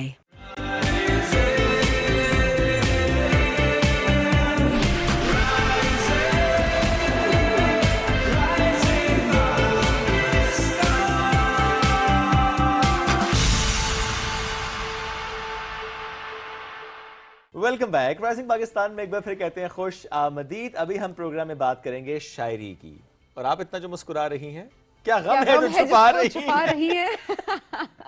नहीं, मैं मुस्कुरा इसलिए नहीं क्योंकि एक्चुअल खुशी है ये, बिकॉज एक रौनक लग जाती है जब कोई ऐसी शख्सियत प्रोग्राम में हमारे और सभी का फेवरेट सेगमेंट होता है। फेवरेट सेगमेंट होता है, अगर शायरी अच्छी हो तो यकीनन फेवरेट सेगमेंट होता है, और मज़ाहिया शायरी हो तो जाहिर सी बात है उसको हम सब एंजॉय कर रहे होते हैं। सुबह सुबह हंसने का वक्त होता है, हंसते मुस्कुराते अपनी सुबह का आगाज करें, और आज हमने यही सोचा है कि एक ऐसे शायर को दावत देते हैं जो कि मज़ाहिया शायरी बहुत अच्छी और बहुत बेहतर अंदाज में। हालांकि उनका आगाज मज़ाहिया शायरी से नहीं हुआ था। 1998 में जो उनका पहला शेरी मजमुआ जो आया, जो किताब उनकी आई जरा देर ठहर जा, लेकिन शायद उसके बाद उनकी शादी हो गई, फिर उसके बाद उन्होंने शायरी तंज़ो मज़ाक ये इन्होंने एडिशन किया, ठीक है जी। Let me ask this question to him. Nadeem Azhar साहब इज विद अस, उनको वेलकम भी करते हैं, सवाल भी करते हैं। नदीम साहब अस्सलाम वालेकुम, क्या हाल है? वालेकुम सलाम। 1998 में आया था आपका संजीदा शायरी पर मजमुआ, राइट? फिर क्या हुआ? उसके बाद शादी हो गई। सी देयर यू गो। तो फिर इसमें मतलब ये तो फिर जिंदगी के दुख खत्म हो गए ना, तो मज़ाहिया की तरफ चले गए, तंज़ो मज़ाक की तरफ मूव हो गए। पॉजिटिव पॉजिटिव जी जी, yes this is positive point. माशाल्लाह। फिर सारी शायरी बेगम पर हुई? बिल्कुल ऐसे। अपनी बेगम पर ही हुई? अपनी बेगम पर भी हुई, लेकिन दूसरे जो शो बैठे होते हैं वो भी सुनते हैं, वो भी तो एंजॉय करते जो हैं। जिस शेर को अपने ऊपर तारीफ करना चाहे वो कर लेते हैं और आगे देते हैं, काम तमाम हो जाता है। लोग भी वही सुनना पसंद करते हैं। मर्द बिल्कुल कुछ कह नहीं सकते, मैं उनकी रहनुमाई कर लेता हूँ थोड़ी बहुत। ओके। अच्छा, थोड़ा अपने बारे में बताएं हमें मजीद, हम जानना चाहेंगे। शायरी का आगाज़ तो आपने बताया ना, संजीदा शायरी से आपने किया, कितनी किताबें, कहाँ कहाँ पर आपकी किताबें शाये हुई, थोड़ा सा अपने बारे में बताएं। बहुत शुक्रिया। मुकम्मल नाम मेरा मोहम्मद नदीम मलिक है और मैं सिंध धरती का आज़र कौन है फिर? ये कलमी नाम है मेरा, नदीम आज़र। तो NSE मलिक मोहम्मद नदीम है। तो उबाड़ो ज़िला घोटके से मेरा ताल्लुक़ है। 1998 से मैंने संजीदा शायरी शुरू की थी मैट्रिक से, ठीक है। 2003 में रुदात पब्लिकेशन इस्लामाबाद से मेरा पहला शायरी मजमुआ ज़रा देर ठहर जा शाया हुआ था। उसके बाद मेरी 2004 में शादी हो गई थी, तो उसके बाद वो कन्वर्ट हो गया तंज़ो मिज़ाक की तरफ। ओके, सही। तो उस वक्त तब से मैं तंज़ो मिज़ाक शायरी कर रहा हूँ। 2024 में पहला शायरी मजमुआ मेरा आया, सवाद आ गया, मज़ाहिया शायरी का, जबरदस्त, जिसमें अनवर मसूद साहब, डॉक्टर इनाम उल हक जावेद साहब, खालिद इरफान साहब के कमेंट्स भी, तबसरे भी बल्कि आपकी शामिल हैं। जरा देर ठहर जा पे भी हम जो कमेंट्स देख रहे थे जी सर, इफ्तिखार आरिफ साहब के भी कमेंट्स, इफ्तिखार आरिफ साहब, बतालो कासमी साहब और डॉक्टर इनाम उल हक जावेद साहब। डॉक्टर इनाम उल हक जावेद साहब ने बड़ी मेहनत फरमाई है माशाल्लाह, माशाल्लाह, जबरदस्त। तो आप दोनों से मैं शेर का आगाज करता हूँ कि आज की महफिल है आज़र, किस कदर दिलकश हसीन। वाह, आज की महफिल है आज़र, किस कदर दिलकश हसीन। वाह, एक तरफ है शोएब बैठे, दूसरी जानिब सबीन। वाह वाह वाह, ये आप सोच के आए थे या आपने अभी ये मैंने देखा कि दिलकश तो इसे कहते हैं टैलेंट। देखें पीटीवी के साथ भी काफी आपने काम किया है, काफी पीटीवी में 2012 से मैं मुशायरे पढ़ रहा हूँ माशाल्लाह। तो तब से अब तक जो है ऑडियंस तो वाकई आपसे वैसे ही वाकिफ वैसे भी होगी। अच्छा जी, तो शायरी से आगाज करते हैं। मेरा ख्याल है वो आगाज तो एक तरह से कर दिया है, लेकिन कंटिन्यू बर्फ तो पिघल चुकी है। अच्छा मैडम, सबीन की तरफ एक ना मैं एक किताब की नजर करता हूँ कि अक्सर पेरेंट्स की ये ख्वाहिश होती है, खास करके वालदा की ना, कि बहू चांद जैसी हो। तो उस पर एक मैंने किताब कहा था कि कहीं से ढूंढ के लाओ बहू तुम चांद सी आज़र, ये ख्वाहिश मेरी अम्मा की मुझे हर पल सताती है, मगर ये कौन समझाए भला अब मेरी अम्मा को, बहू फिर चांद जैसी दिन में तारे भी दिखाती है।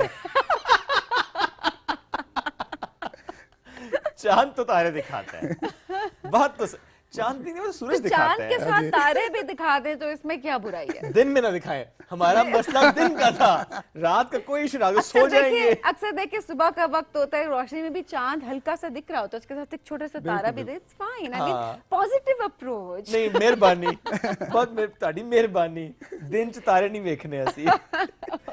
तो मज़ाया शायरी और जिस तरह से आप माशाल्लाह आपका अंदाज है बहुत खूब है। और जो मुशायरे आपके हैं उसमें चूंकि हम देखते हैं नौजवान नस्ल में बिलखुसूस मज़ाहिया शायरी को लेकर बहुत ज़्यादा उसमें एक्सेप्टेंस है, एंजॉय करते हैं उसको। आप खुद कितना एंजॉय करते हैं? मैं बहुत एंजॉय करता हूँ, क्योंकि देखिए ना, खुशतबा तबीयत बंदे की होगी तो खुश मिजा होगा, तो शायरी भी खुश मज़ाहिया शायरी करते हैं ना, ये भी एक अल्लाह ताला की तरफ से एक देन होती है, समझें।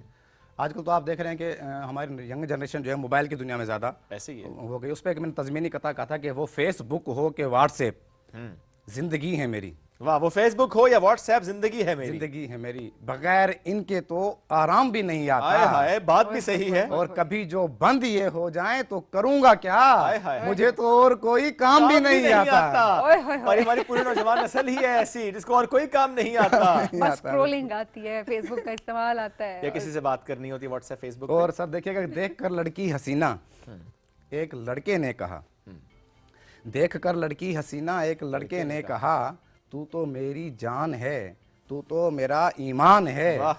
लड़की ने सैंडल जो पकड़ी, लड़का फौरन बोल उठा, मैं भी पाकिस्तान हूँ और तू भी पाकिस्तान है। ये सीखने लायक बात थी। अगर कभी ऐसा मामला हो जाए कि लड़की के हाथ में सैंडल देखे तो फौरन से आपने यही गुनगुनाना है।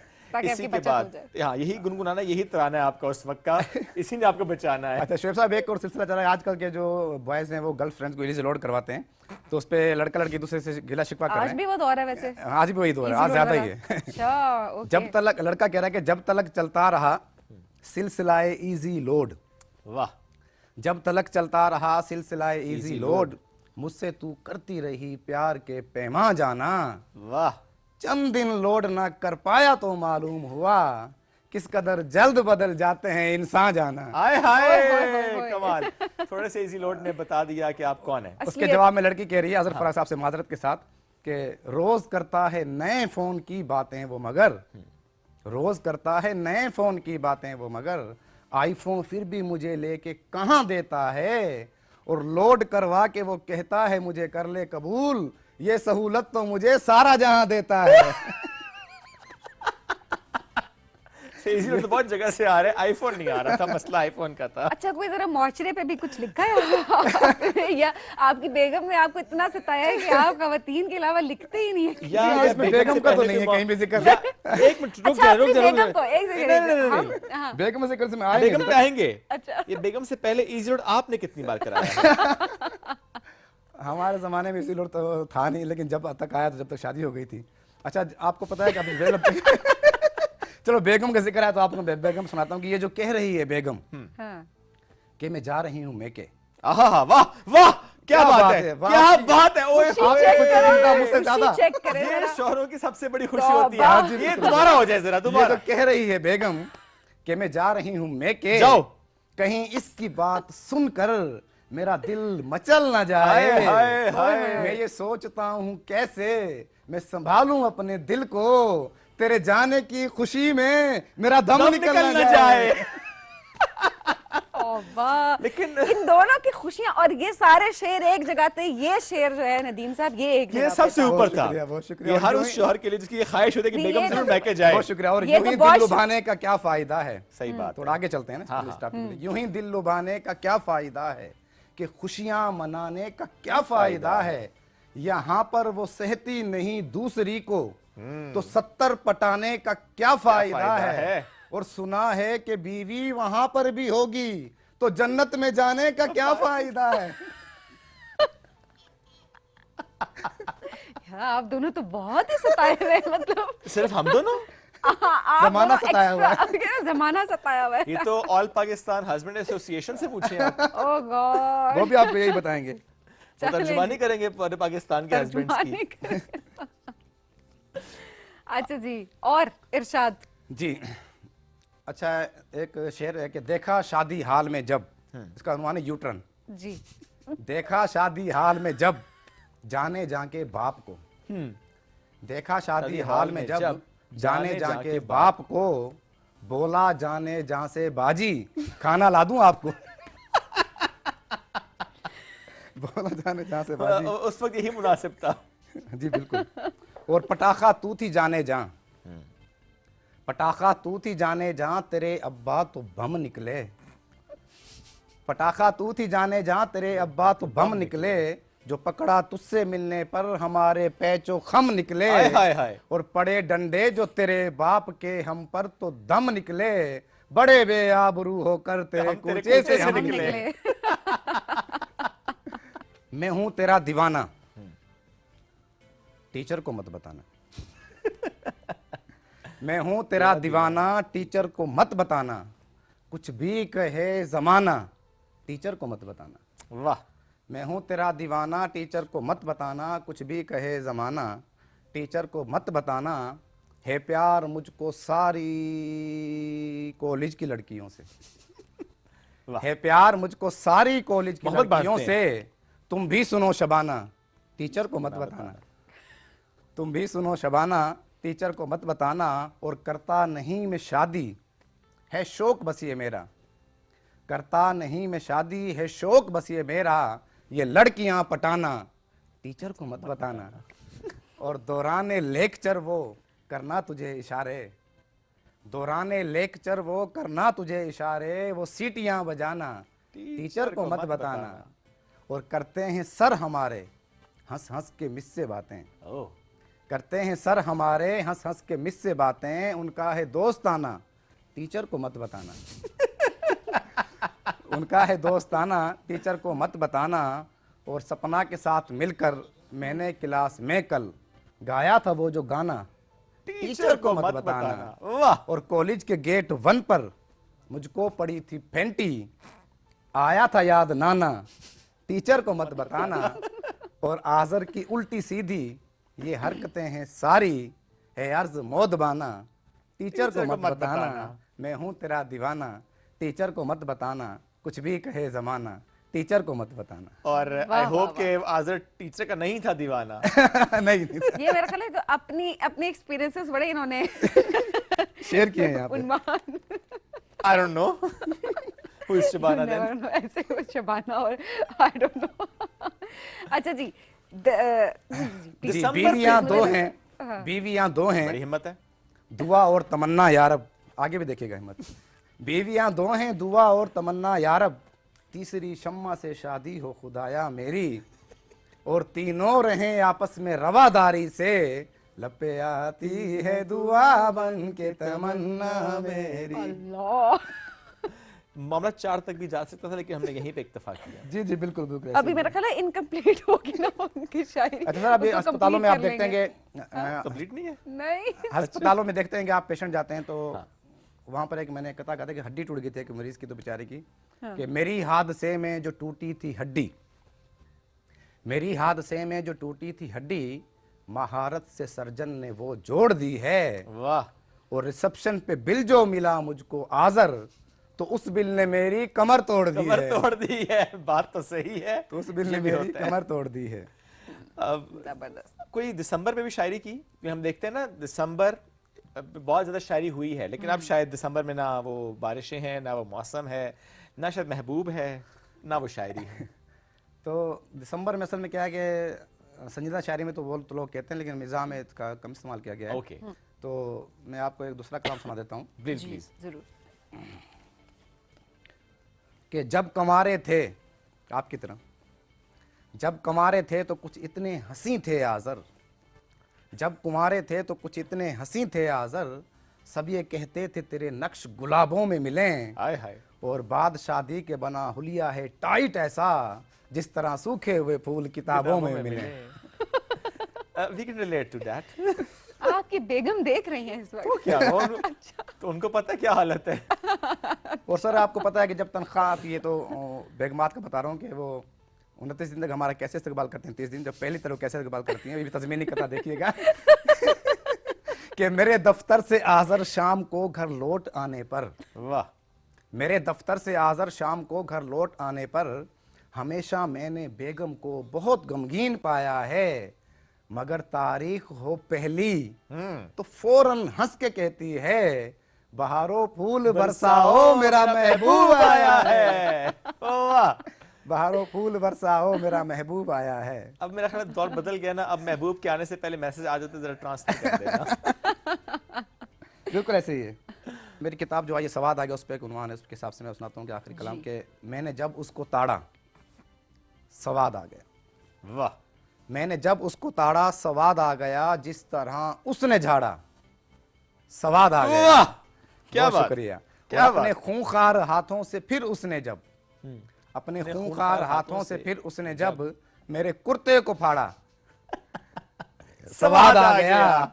और देखकर सीन राहगीर रुकते गए, देखकर सीन राहगीर रुकते गए, और ऐसा लताड़ा सवाद आ गया। और ले गए सारे मिलजुल के थाने मुझे, जेल में जूं ही वाड़ा सवाद आ गया। और एक सिपाही ने लितर चलाए जूं ही, एक तिरछा एक आड़ा सवाद आ गया। और 10 मिनट में ही उसने मेरे इश्क का जैसे हुलिया बिगाड़ा सवाद आ गया। सवाद आ गया। रूबरू शोख के मुझको फेंटी पड़ी, रूबरू शोख के मुझको फेंटी पड़ी, बन गया मैं सिंघाड़ा सवाद आ गया। मैंने जब उसको ताड़ा सवाद आ गया, जिस तरह उसने झाड़ा सवाद आ गया। इस शेर में शायर कहते हैं कि हरास नहीं करना चाहिए। हरासमेंट जब आप करेंगे तो आपके साथ यही होगा। और ये बड़ा अच्छा मजाक के जरिए जो है वो एक मैसेज है। ये उसके हाथ से भी होगा, ये आसपास के माहौल से भी होगा, ये थाने में भी होगा, ये हर जगह होगा, और ये होना चाहिए। ये स्वाद आएगा अगर आपने स्वाद लेने की कोशिश की तो। There you go. So बहुत thank you very शुक्रिया, much. sir. Thank you very much. Great Thank you having so you. much. Thank you once again जी। नाज़रीन बढ़ना भी एक ब्रेक की तरफ, ब्रेक से वापस आएंगे, रहिए साथ। ये है rising Pakistan.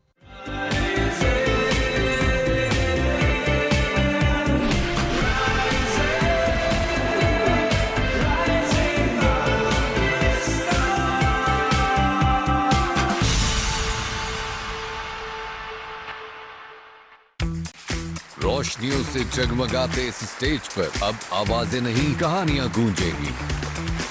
Meet the Sweet 16, the Super 16, the Final 16. ये वो स्टेज है जब ख्वाबों को मिलता है mic. 16 reasons to watch, 16 stories, one stage. अब बात सिर्फ गाने की नहीं, ये है हिम्मत, जज्बे और एतमाद की आजमाइश। गाला राउंड है, गला तो देखना पड़ेगा, ऐसे तो नहीं जाने देंगे। लेकिन अब फैसला सिर्फ जजेस का नहीं, पूरे पाकिस्तान का है। 16 hopes, 16 dreams, the top 16. देखना मत भूलिएगा पाकिस्तान आइडल गाला राउंड, जहां आवाज ही नहीं जज्बा भी बोलता है।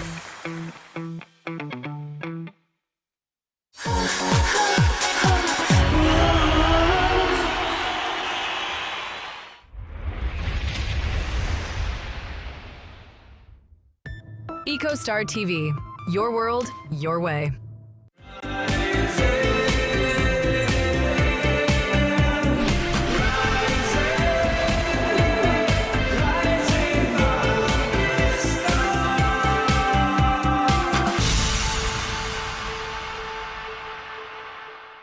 वेलकम बैक जी। राइजिंग पाकिस्तान में आपको कहेंगे खुश आमदीद। अब जरा बात करते हैं तालीम के हवाले से, कितनी इम्पोर्टेंट है इस पर तो हम हमेशा बात कर रहे होते हैं, बट आज इस बारे में बात करेंगे कि क्या बुनियादी गलतियां हैं जो हम सब कर रहे होते हैं। हमारे क्या लूप होल्स हैं एजुकेशन सिस्टम में जिसको बेहतर किया जा सकता है, या हम इंडिविजुअल लेवल पे हमारी क्या जिम्मेदारी या हमारे जो एजुकेशन का सफर है उसमें कौन सी गलतियां हम कर रहे होते हैं। बिल्कुल ऐसा ही। अच्छा शोएब, आप देखें, जस्ट मैं एक एग्जांपल अगर हम दें, आप जब यूनिवर्सिटी में जाते हैं, पहले तो शुरू होता है ना कि एक बच्चा डिफरेंट स्कूल से पढ़ा है, दूसरा डिफरेंट स्कूल से पढ़ रहा है, एक डिफरेंस तो वहीं क्रिएट हो गया। जाना तो सबने उन्हीं यूनिवर्सिटीज में है जो चंद यूनिवर्सिटीज पाकिस्तान में है। अब जब डिफरेंट बैकग्राउंड के बच्चे एक क्लास में जाकर बैठते हैं, एक सिलेबस, एक डेकोरम होता है, एक करिकुलम होता है जो उनको फॉलो करना पड़ता है, एक पैटर्न होता है जो उनको फॉलो करना पड़ रहा होता है, और वहाँ पर जब हम देखते हैं कि बहुत सारे बच्चे उसको फॉलो नहीं कर पा रहे होते, उसकी पेस को मैच नहीं कर पा रहे होते, लैंग्वेज बैरियर बहुत ज़्यादा होता है, अंग्रेज़ी उस तरह से अच्छी नहीं होती है, एट द सेम टाइम उस तरह से क्रिटिकल थिंकिंग भी डेवलप, ये स्किल्स डेवलप ही नहीं हुई भी होती। सो उस सिस्टम में आकर पता चलता है कि कितना लैक किया। आज भी है कि बच्चे की बेस आपने अच्छी बनानी है, और बेस होती है जी प्राइमरी लेवल पे आपने बच्चे की बेस बनानी है, और उसके बाद जो है वो बच्चा आगे चलकर एक्सेल करता है अपनी ज़िंदगी में।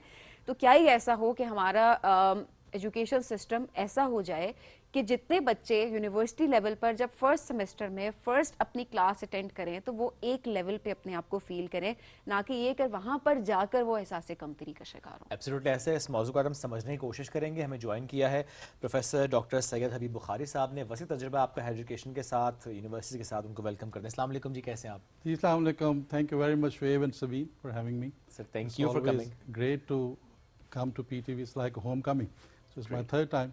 माशाल्लाह माशाल्लाह। अब सर यूनिवर्सिटीज़ वालों का एक शिकवा हम अक्सर सुनते हैं कि हमें वो बच्चे ही नहीं मिल रहे जिनको हमने हायर एजुकेशन देनी है। क्या ये दुरुस्त बात है?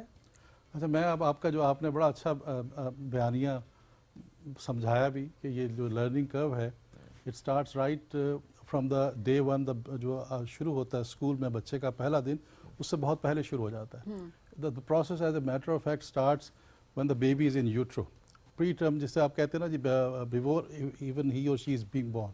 यहाँ पे हमारी जो रूरल इकोनॉमी है फॉर एग्जांपल, वे द ना एक junk of population comes from that area ना, बहुत बड़ी तादाद है जो मुख्तलिफ स्कूल सिस्टम से आते हैं, और उनमें जो इस वक्त माँ और बच्चे की सेहत है वो बड़ी बुनियादी उसका किरदार है। और माएँ when they are working with the poultry, जो लाइफ स्टॉक, घर घर की एक रूरल इकोनॉमी का 10 पोल्ट्री है, लाइफ स्टॉक है, तो they working with these animals very closely, और as a result of that उसके नतीजे में अगर इनके पास कोई सैनिटेशन, हाइजीन और बेस्ट प्रैक्टिसेस की एजुकेशन ना हो तो इसका फ़ायदा जितना न्यूट्रिशन की फॉर्म में होना है उससे ज़्यादा नुकसान हो जाता है।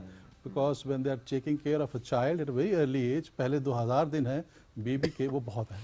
अच्छा, that is linked with their cognitive skills, उसकी मेंटल और फिजिकल डेवलपमेंट के साथ बड़ा गहरा ताल्लुक है, और उसमें न्यूट्रिशन, केयर और सैनिटेशन एंड हाइजीन।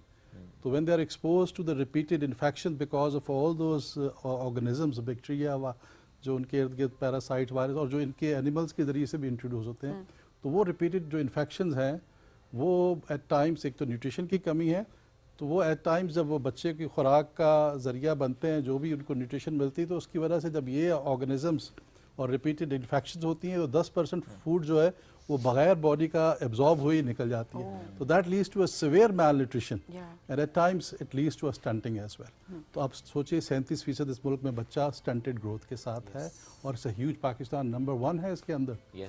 तो ये कुछ अफ्रीकन कंट्रीज़ का भी चैलेंज है, हमारे लिए बहुत बड़ा है।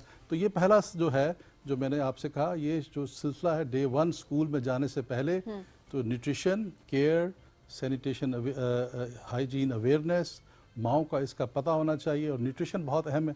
अभी आपने कहा कि जिस तरह लाइफ स्टॉक के लिए पहला जो खुराक है माँ की, that is very critically important, and that develops the personality, anxiety, depression, ये बहुत सारी चीज़ें हैं जो बाद में देखी गई हैं कि इसके साथ, और ये स्टडी ट्रायल्स जो है ना, क्लिनिकल ट्रायल्स, ये बताते हैं कि इस सफ़र के अंदर अगर इन चीज़ों का ख्याल किया, इससे 2-3 लोगों को नोबेल प्राइज़ भी मिले इसी के ऊपर। Okay. तो अभी 2019 का इकोनॉमिक्स का जो नोबेल प्राइज था that was about linking nutrition, early care, child health with the और एजुकेशन। इस हवाले से आप काम भी कर रहे हैं? हाँ, अच्छा, इस हवाले से मैं आप थोड़ा सा आपको बताऊं, पाकिस्तान में हमने कुछ डाटा पिछले कुछ 10-15 साल से I was working on a diarrhoeal disease पे काफ़ी सारा काम किया। तो बहुत सारे डायरियल के जो पैथोजेंस हैं वो जब मैंने जिस तरह जिक्र किया, they can also are involved as an etiology or one of the factor which induce preterm deliveries, early पैदाइश हो जाती है। तो that's another cognitive आपकी जो है मार्क्स या नंबर्स वो कम होना शुरू हो जाते हैं अर्ली बर्थ के साथ। और फिर दूसरा, जब बच्चों को अर्ली उसके साथ एज में जब इनकी इंट्रोडक्शन हो जाती है, they can also cause stunting as well. Stunting is basically a physical growth और cognitive score जो है उनका वो रिड्यूस हो जाता है। और ये IQ लेवल 1 in 10 जो है, और ये हर एक में से 5 बच्चे को ये हो जाता है। तो दुनिया जहान में ये प्रॉब्लम है। न्यूट्रिशन के भी चैलेंजेस बहुत ज़्यादा हैं, तो पाकिस्तान में भी इसी तरह न्यूट्रिशन के बड़े मसाइल हैं। तो इनको along with the sanitation hygiene, along with the immunization, जो बच्चों की इम्यूनाइजेशन होती है, उनको मलेरिया से बचाना, उनको डेंगू से, उनको रेस्पिरेटरी इन्फेक्शन से, उनको डायरिया, आपकी gut health, brain and gut axis, that has to be very well connected. तो इसकी वजह से फिर आपके बहुत सारे ऐसे जो, क्योंकि ये जो आपका हिप्पोकैम्पस है, ये जहाँ से आपकी लर्निंग एबिलिटी होती है, रिटेंशन होती है, short term memory long term memory में कन्वर्ट होती है, और आपका एक जो साइकिल है वो डिस्टर्ब होता है because of all these factors जो मैंने आपके साथ शेयर किए। बिल्कुल ऐसे ही है। अच्छा, और ऐसे में जो कि आप इस पर हम ये भी बात ज़रूर करेंगे कि अंडरस्टैंड कर लेना किसी मुल्क के इशू को, ज़रा दैट्स वन पर्टिकुलर स्टेप, लेकिन हम उससे आगे क्या कर रहे हैं ये बड़ा इंपॉर्टेंट होता है। तो आपकी अपनी ऑब्जर्वेशन चीज़ों को लेकर हर लिहाज से किस तरह से आप इसको देख रहे हैं, हमने अंडरस्टैंडिंग के बाद किस तरह उसको बेहतर करने की कोशिश की है? अच्छा, बस ये मैं आपको पहला सवाल आपने जो शुरू किया, अगला देखें अब आ गई हमारी अंडरस्टैंडिंग। तो पहला तो ये गैप है, that has to be filled, और इसका बहुत सारी एजुकेशन अवेयरनेस से हो सकता है। अच्छा, मुल्कों ने एक जो बैलेंस प्रोटीन है, एक अंडा दे के और माहौल दे के 50% स्टंटिंग रिड्यूस की, और लर्निंग कर्व उनकी आगे चलेगी। तो एक तो सोल्यूशन है कि आप उनकी खुराक का और न्यूट्रिशन का ख्याल अर्ली एज में, प्राइमरी हेल्थ के साथ इसका बड़ा अच्छा ताल्लुक। अच्छा, दूसरा आप ताल्लुक आ गया जो बुनियादी सवाल है, हमारे यहाँ इस वजह से बहुत सारे ड्रॉप आउट्स भी होते हैं। अगर ये आपने पीछे फैक्टर नहीं देखा, एक लार्ज नंबर में, अगर आपकी इस वक्त आउट ऑफ स्कूल चिल्ड्रन देखें 25-26 मिलियन है, और 10 मिलियन 12 मिलियन अगर मैं ट्रांसलेट करूं तो ये स्टंटिंग पॉपुलेशन आपकी अच्छी खासी है।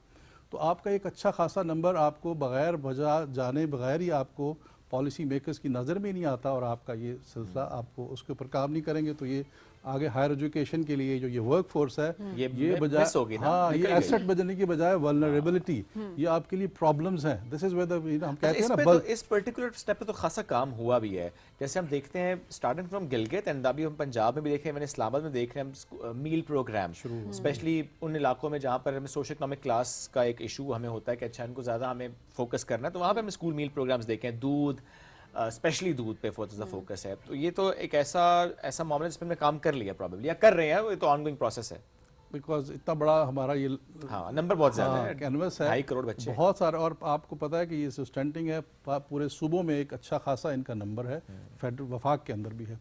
तो इस पर मुसलसल काम करने की ज़रूरत है और ऑब्वियसली कुछ हो रहा है मजीद इसके ऊपर ज़रा, लेकिन अवेयरनेस से बहुत कुछ किया जा सकता है। हमने कुछ छोटी सी डॉक्यूमेंट्री बनाई जिसमें ये पूरा प्रॉब्लम एक आम आदमी के लिए समझने के अंदाज में ये मैसेज माओं को दिया हुआ है। माएँ जो है ना एम्पावर कर दी जाएँ, उन्हें पता है कि उनकी बच्चों की हालत और वो ये should be at par with rest of the communities, वो कभी वो हर चीज करने को तैयार हो। सबसे पहले तो माँ की अपनी न्यूट्रिशन के ऊपर फोकस किया जाए, ये बहुत इंपॉर्टेंट है। एट द सेम टाइम फिर जाहिर है वो बच्चे पे भी उस तरीके से फोकस करते हैं। इस पे बस मैं एक बात ऐड करता हूँ। हाँ सबीन, जैसा आपने बात की बहुत इंपॉर्टेंट बात है, हमने देखा है स्पेशली रिवायती माओं की अगर मैं बात करूँ, खुद नहीं खाएंगी बच्चा खा ले, ठीक है उसके लिए बच्चे के लिए भी इंपॉर्टेंट है, लेकिन खुद खाना भी इंपॉर्टेंट है। नहीं बिकॉज देखें आप अगर अच्छा खाएंगी नहीं, आपकी न्यूट्रिशन पूरी नहीं है, आपका ब्रेन उस तरह से फंक्शन ही नहीं करेगा। आप अपने बच्चे का ख्याल उस तरीके से रख ही नहीं सकेंगे जिस तरीके से आपको रखना है, क्योंकि सिर्फ खाना पिलाना नहीं है यहाँ पे। अपनी मेंटल हेल्थ अच्छी है तो बच्चे की मेंटल हेल्थ अच्छी होगी। तो ये बहुत इंपॉर्टेंट है। अच्छा इसकी वजह ये है कि जब बच्चा पैदा होता है तो वो अपनी पहली इम्यूनिटी ट्रांसमिशन माँ से लेके आता है। जितनी स्ट्रॉन्ग और माँ हेल्दी होती है उतना वो आगे, तो और भी बहुत सारे फैक्टर्स हैं। वेरी ट्रू, बिकॉज ऑब्वियसली इतना डाइवर्स टॉपिक है कि लेकिन देखिए शुरुआत यहीं से है, तो हमने भी सेगमेंट का आगाज भी यहीं से किया कि क्या रूट कॉज है जिसको हमें फिर टारगेट करना। अच्छा अब जरा आते हैं बच्चा स्कूल जब दाखिल होता है, एक तो डॉक्टर साहब मैं ये भी पूछना चाहूंगी कि एक अच्छी एज कौन सी है, राइट एज कौन सी है बच्चे को स्कूल में दाखिल करवाने की? बहुत सारे अभी हमारे स्कूल से बच्चा 2 साल का है तो उसका एडमिशन आप करवाएं, अदरवाइज बाद में उन एलीट स्कूल्स में आपको एडमिशन नहीं मिलता और इस डर से बच्चों को 2 साल 2.5 साल की उम्र में स्कूल दाखिल करवा दिया जाता है। थोड़ा सा इसको इलाबरेट कीजिएगा, आपको क्या लगता है क्या राइट एज है? अच्छा, मैं अगर देखें हमारी जनरेशन, आप जनरेशन की गैप्स भी बहुत सारे आ गए। When we were school going 5 साल स्टैंडर्ड होता था, बाद का 6 साल में भी ले जाते थे, पर 4, 5, 6 10 वर्ष। अब आप जिस तरह फरमा रही हैं तो becoming problem in a sense कि जो कंपटीशन की जो फिज़ा बन गई है पेरेंट्स के दरमियान कि हमारा बच्चा जल्द अज जल्द ए लेवल्स क्रॉस करके यूनिवर्सिटी में चला जाए, तो इसको बहुत बड़ा एजाज़ समझा जाने लगा ना। तो this is unfair and very, कहते हैं जी, उन बच्चों के ऊपर जिनका वो अर्ली एज के अंदर ये सारी की सारी जो डेवलपमेंट का जो प्रोसेस है वो सम हाउ इज़ इम्पीडेड, वो उसके अंदर बड़ी, तो इसलिए एक एज के ऊपर और बैलेंस लाना चाहिए। जो आप I feel 5 years 4 years is fair enough to get into the school, और आप उसको प्रॉपर जो टाइम दें और बच्चों की जो ग्रोथ और डेवलपमेंट की फेज़ है, तो वो माँ की गोद तो सबसे पहला जो आपको आप समझते भी हैं जो ट्रेनिंग वहाँ से उसको मिलती है, तो वहाँ से स्टार्ट करना है।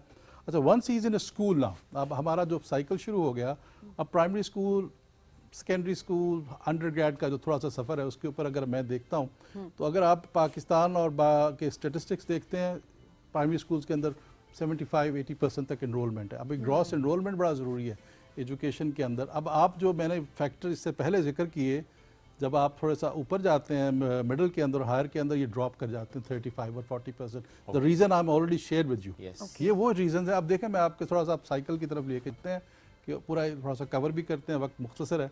तो उसके बाद आपका जो ये नंबर ड्रॉप होना शुरू होता है, and many people who are coming from a different background और स्कूल्स के साथ आ रहे हैं, तो उसमें बहुत सारी स्किल्स भी लेके आ रहे होते हैं। कुछ उन स्किल्स का भी कसूर है, कुछ लर्निंग डिसेबिलिटीज़ भी जो पीछे से वो कैरी कर रहे हैं, which we call intellectual disaster, which has not been worked out, कि वो रीजंस क्या हैं पीछे उसके। तो that's with the policy and governance के डिसीजंस हैं, दैट मैटर्स अ लॉट।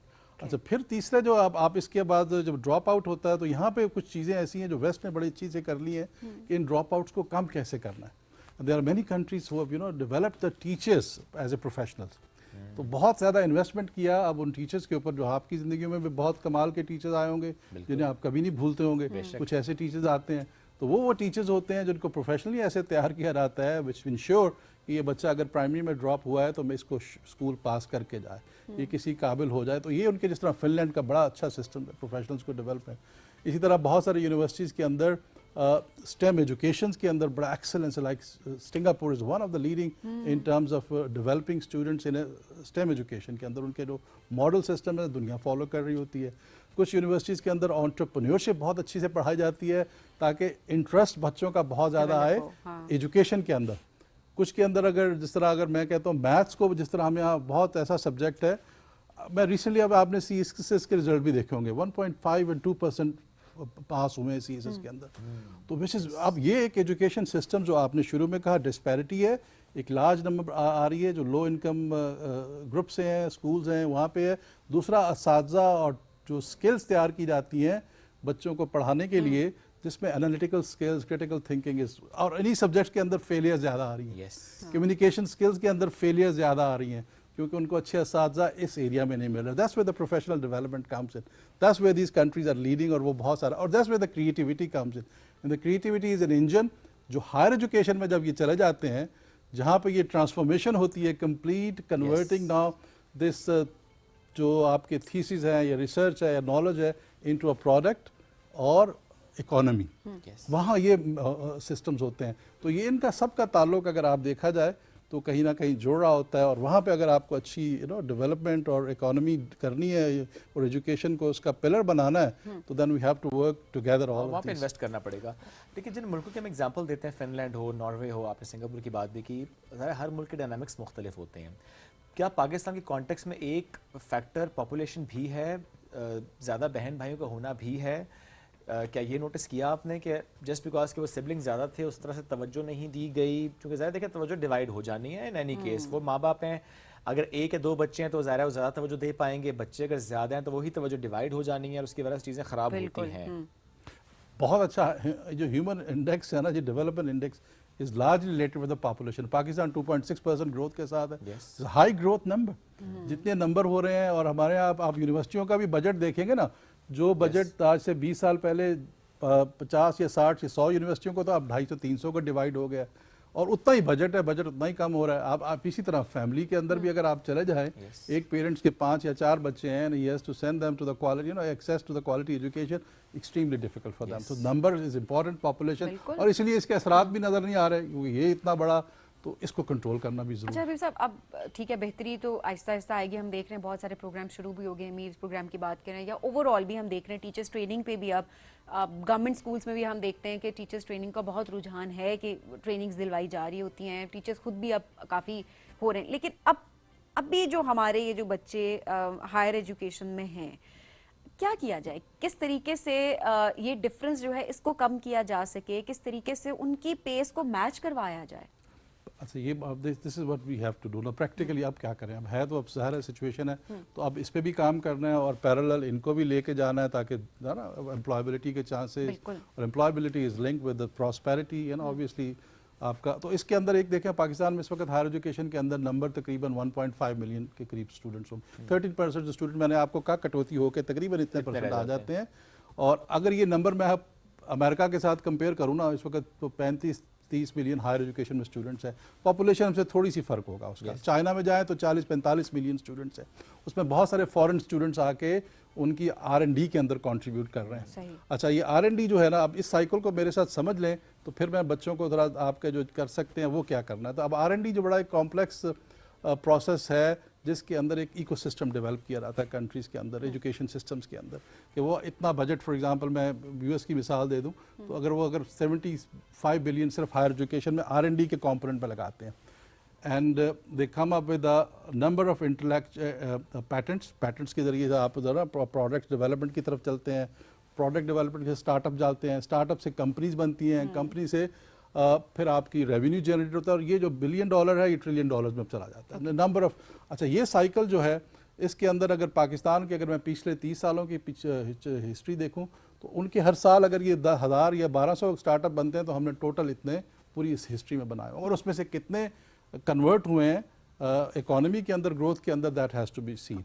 अच्छा, ये वाला इकोसिस्टम हम अपने तैयार करना है, जहाँ करिकुलम और रेलेवेंस को देखना है उस कॉन्टेक्स्ट में, कि भाई हमें इस वक्त दुनिया कहाँ जा रही है, हमारे लोकल चैलेंजेस क्या हैं, हमारी रेलेवेंस जो है एजुकेशन के अंदर, जिसे कहते हैं ना डू इट योरसेल्फ, DIY, कि आप बच्चों को वो एनवायरनमेंट दें और प्रैक्टिकल और एक्सपीरियंस दें, जहाँ असातिज़ा जो है ना, फिर से आएगा उन्हीं की मैजिक को, अपना एक्सपीरियंस रिसर्च का कैसे ट्रांसलेट करते हैं एक्साइट करने में, और वो फिर प्रोजेक्ट्स जो है कैसे गेम चेंजर बनते हैं और उनके साथ लाइफ लॉन्ग रहते हैं, और वहाँ से कंपनीज भी बनती हैं, एंटरप्रेन्योरशिप्स का भी जो है ना, और एक बाकायदा एक्साइटमेंट होती है। और ये जो बहुत सारे बच्चे जो इस वक्त डायरेक्शन लेस होते हैं, they start right from undergrad के जो प्रोजेक्ट्स है ना जी, अब अगला समझे कि वो जब आपका अंडरग्रेड, अब तो बहुत वक्त बदल गया, कहते थे ना PhD करेगा, पोस्ट डॉक कर लेंगे, ये कर लेंगे, नहीं, अब अंडरग्रेड के बाद अगर आपका जो स्टूडेंट है एम्प्लॉयबल नहीं है, और वो स्किल्स आखिरी 2 साल के अंदर उसने वो प्रोजेक्ट नहीं किए और इंडस्ट्री के साथ लिंक होके नहीं गया, और अपना मौजूदा जितनी इस वक्त टॉप स्किल्स हैं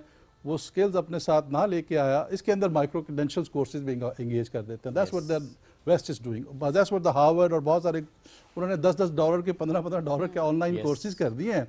अच्छा, वो अब ऑनलाइन एजुकेशन के अंदर भी बहुत सारा एक रेवोल्यूशन आ रही है, जहाँ बच्चे बहुत सारी स्किल्स समेटते हैं, जब वो डिग्री लेते हैं तो डिग्री प्लस हो जाता है, और स्किल्स जो 4 से जितने सेट्स ऑफ स्किल्स आते हैं, they are helpful in terms of establishing them as a on a strong footing where they can develop their projects और कन्वर्ट कर देते हैं। और थीसिस का अब खत्म हो गया, चाइना ने अब थीसिस को खत्म कर दिया, उन्होंने कहा आपको PhD मिलेगी जब आप एक प्रोडक्ट डेवलप करेंगे। अच्छा, ये वो सफर है जो हम वैसे ऐसे ही चाहिए अब ऐसा, क्योंकि ये नॉलेज बंद पड़ी है और इसको ट्रांसलेट नहीं हो रहा है, तो इसके अंदर पूरा एक इकोसिस्टम डेवलप करना होता है, और वो असातिज़ा को तैयार करना, जब तक असातिज़ा खुद एंटरप्रेन्योर नहीं बनते, क्योंकि पिछली जनरेशन में, अब हमारे यहाँ प्रॉब्लम ये है कि 2000 से पहले जो ट्रेंड हुए उस्ताद हैं वो पढ़ा रहे हैं इस जनरेशन को। अच्छा, ये जनरेशन बहुत बदली है, और ये continuous evolution happening in a curriculum, skills, तो ये रीस्किलिंग 50% 60% हर वक्त रिक्वायर होती है, तो इनको बैलेंस लाना बड़ा ज़रूरी है।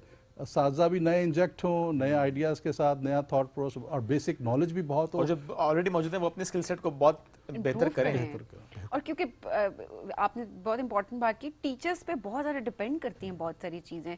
सो आप अगर टीचर से अपने आप को ट्रेन करना शुरू कर दें, अगर हमने वाकई चेंज लाना है तो सिर्फ बच्चे बैठकर लेक्चर ना सुन रहे हो, बल्कि ग्रुप प्रेजेंटेशंस हो, ग्रुप एक्टिविटीज़ हो, जिसमें हमारे स्टूडेंट्स एंगेज हों, इंटरेस्ट भी डेवलप होता है, सीखेंगे भी, प्रैक्टिकल वर्क भी करेंगे। तो ये बहुत इंपॉर्टेंट है। डॉक्टर साहब बहुत शुक्रिया प्रोग्राम में हमें ज्वाइन करने के लिए। बड़ी ज़बरदस्त डिस्कशन, जिस तरीके से आज हम बात कर रहे थे कि कितना इंपॉर्टेंट है कि हमने इस गैप को ख़त्म करना है, ताकि हर बच्चा इक्वल फील करे और ना उसको एहसास कमतरी का शिकार ना हो। क्योंकि हमें बहुत सारे बच्चे कंप्लेन करते हुए दिखाई देते हैं कि अब हम आ तो गए यूनिवर्सिटी, हमसे वो पेस मैच नहीं हो रही।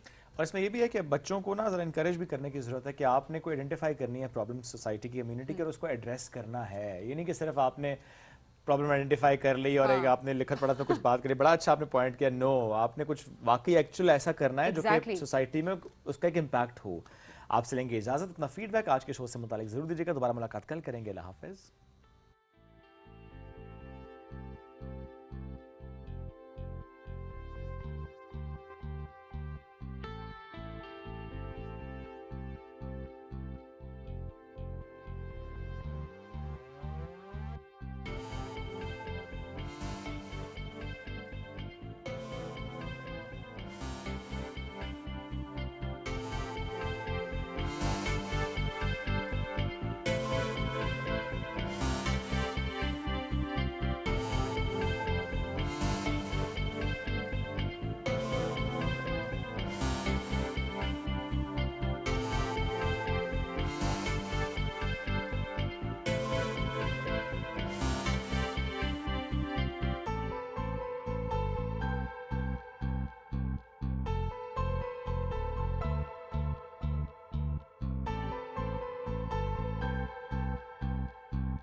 दुरुस्त हर वक्त, बर वक्त।